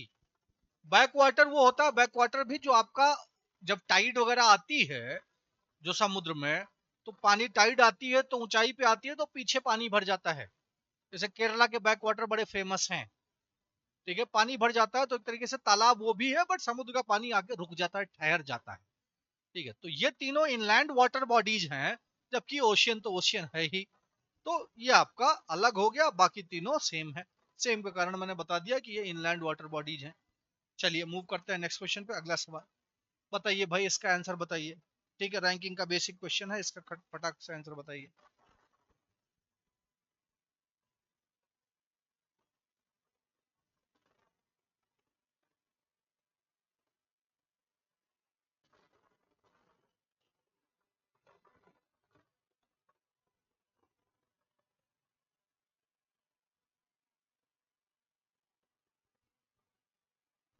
क्या कहा गया है? Person A is standing exactly in between P and Q in a Q. P is 35th from the front of the queue and Q is 34th from the end of the queue. P and A have three person between them. What is the total number of person in the queue?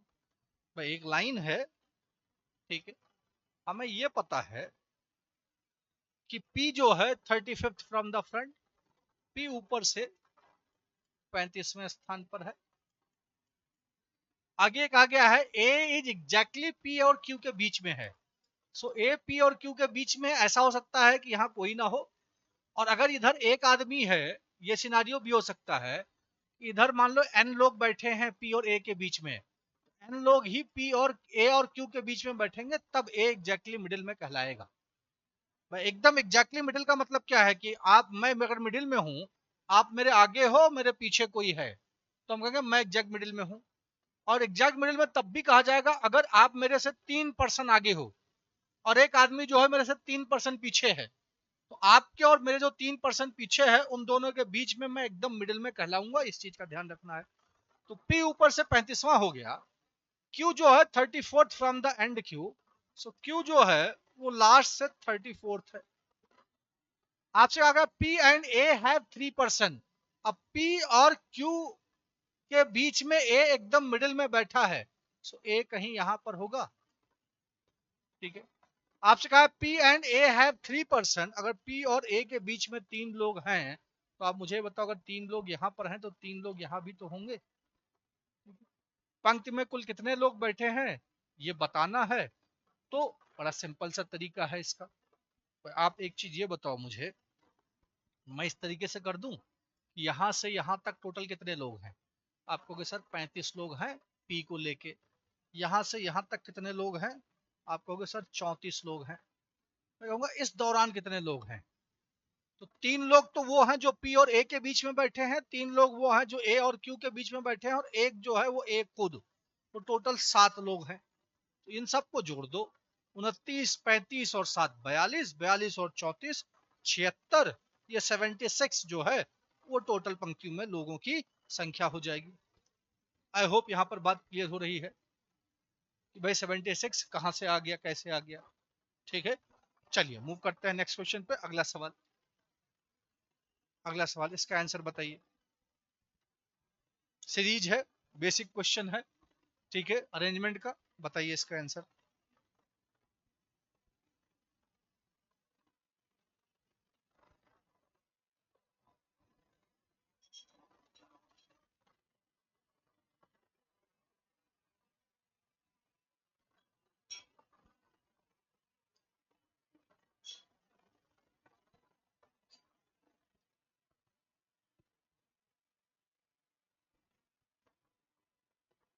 आपसे कहा गया how many such fives are there in the following number sequence each of which immediately preceded by 2 और 3। सो कितने 5 ऐसे हैं जिनके पहले 2 और या फिर 3 हो। ठीक है, इमीडिएटली प्रीसीड 2 और 3 but not immediately followed by 4 और 6। बट बाद में 4 या 6 नहीं होने चाहिए। सो स्टार्टिंग में 2 या 3 तो हो, बट बाद में 4 या 6 नहीं होने चाहिए। 5 कहां कहां पर हैं, ये 5 है, ये 5 है, ये 5 है, ये 5 है, ये 5 है। ठीक, अच्छा स्टार्टिंग में हमें 2 और 3 चाहिए तो यहाँ नहीं है तो ये हट गया, यहाँ है। फिर बाद में 4 और 6 नहीं चाहिए तो नहीं है तो ये भी ठीक है। 5 स्टार्टिंग में 2 3 चाहिए, नहीं है तो ये हट गया। 2 3 है, 4 6 नहीं होना चाहिए, ये भी बात ठीक है। 2 3 चाहिए स्टार्टिंग में, ये नहीं है, ये भी हट गया क्योंकि स्टार्टिंग में 2 3 नहीं है। तो मेरे पास में 2 ही वैल्यू आई जहां पर 5 के पहले 2 या 3 हो बट बाद में 4 और 6 ना हो। पहली वैल्यू यहाँ 5 आई कि बाद पहले तो 2 है बट बाद में 7 है, और दूसरी वैल्यू वहां आई कि 5 के पहले भी 3 है बाद में भी 3 है। तो बाद पहले 3 आ गया, बाद में 4 और 6 नहीं आना चाहिए, कुछ भी आए। तो यहाँ पर हमारा आंसर हो गया कि भाई 2 5 ऐसे हैं जिनके पहले 2 या 3 है बट बाद में 4 और 6 नहीं है। ठीक है, चलिए मूव करते हैं नेक्स्ट क्वेश्चन पे। अगला सवाल, इसका जवाब दीजिए।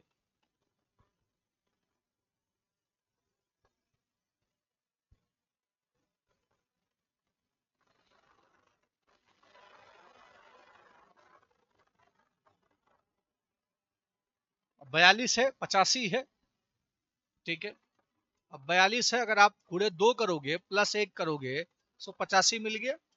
85 है, 85 का 3 गुना और प्लस 2, 85 तक का 3 गुना 255, 255 यहां से आपको 255 मिलेगा, और प्लस 2 ये 257 हो गया। अब आप देखो ये 2 गुना हुआ, ये 3 गुना हुआ, यहाँ 1 जुड़ा, यहाँ 2 जुड़ा। सो आगे क्या होना चाहिए, 257 का 4 गुना और प्लस 3। 257 का 4 गुना जब आप करोगे तो ये आपको मिलेगा 1028, और जब आप 3 इधर जोड़ दोगे तो एक हो जाएगा 1031। अब आगे क्या मिलना चाहिए कि भाई 1031 का 5 गुना और इसमें 4 जोड़ना चाहिए। जब इसका 5 गुना होगा सो 5, ये 15, ये 5 प्लस 4, सो 5159, 5159, बी ऑप्शन। ठीक है, ध्यान रहे। आई होप यहाँ पर बात सभी को क्लियर है। चलिए मूव करते हैं नेक्स्ट क्वेश्चन पे। अगला सवाल, इसका जवाब बताइए भाई। ये फिर से आपका आ गया ब्लड रिलेशन का क्वेश्चन, अच्छा क्वेश्चन है, बताइए भाई।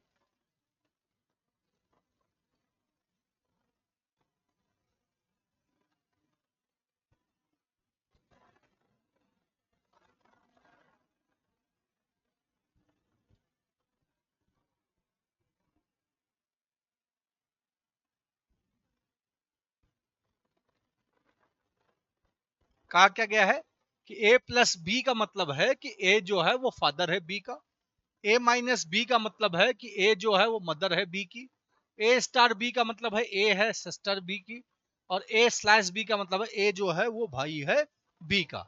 आपको बताना है कि m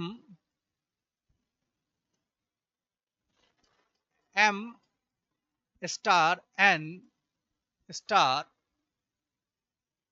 o स्लैश p में o जो है वो m से कैसे रिलेटेड है। o का संबंध बताना है किससे, m से। एक एक स्टेप आप करो जैसा हमने पीछे किया था, ठीक है, जैसा पीछे किया था वैसे एक एक स्टेप करिए।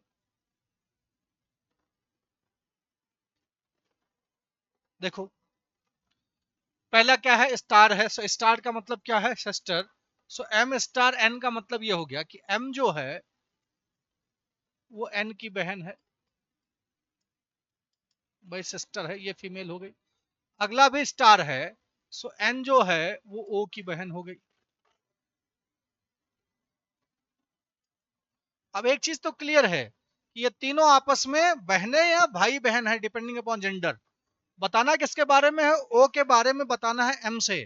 तो यहीं से क्लियरिटी मिल गई कि ओ जो होगा वो एम का या तो सिस्टर होगी और या फिर ब्रदर होगा, डिपेंडिंग अपॉन जेंडर। ओ का जेंडर अभी नहीं पता, बट यहाँ एक स्टेप और बता है कि ओ स्लैश बी दे रखा है, जिसमें है कि ओ जो है वो भाई है पी का। अब ओ अगर पी का भाई है, इसका मतलब ओ मेल हो जाएगा, और मेल हो जाएगा तो ये सिस्टर हट जाएगा, बचा क्या ऑप्शन, ब्रदर। तो ये चारों जो, ये चारों वैल्यू दे रखे हैं इस तरीके से, ये चारों आपस में भाई बहन या फिर, ठीक है, भाई बहन है। एम और एन बहन है जिसमें ओ भाई है। अभी भी पी का जेंडर क्लियर नहीं है, तो पी भाई भी हो सकता है और पी बहन भी हो सकती है। आई होप यहां पर बात क्लियर है सबको, ठीक है। सो आज लगभग हमने 40-42 क्वेश्चंस की प्रैक्टिस की है। ये एग्जाम में आपके बहुत इंपॉर्टेंट जो है वो आपके लिए इंपॉर्टेंट साबित होगा। अब यह है कि इसको सिस्टमेटिक वे से आप करो, एक बार प्रैक्टिस कर लो। अगर कोई क्वेश्चन किसी का सोल्यूशन आपको नहीं समझ में आया है, तो उसको जो हमारा टेलीग्राम चैनल है डीएस एजू हब का, आप उस पर मैसेज करके पूछो, उसको हम डिस्कस कर देंगे, उसको आपको सोल्यूशन भेज देंगे। और इसकी पीडीएफ भी टेलीग्राम ग्रुप पे आपको मिल जाएगी, जिससे एग्जाम के समय, एग्जाम के एक आध घंटा पहले या एग्जाम के दिन से एक रात पहले आप इसको जल्दी से 10-5 मिनट में इन क्वेश्चंस के थ्रू गो थ्रू हो जाओ, जिससे आपको पता चले कि यार कौन से इंपॉर्टेंट क्वेश्चंस जो हैं रीजनिंग के वो आपके एग्जाम में पूछे जा सकते हैं, ठीक है। Thank you, all the best.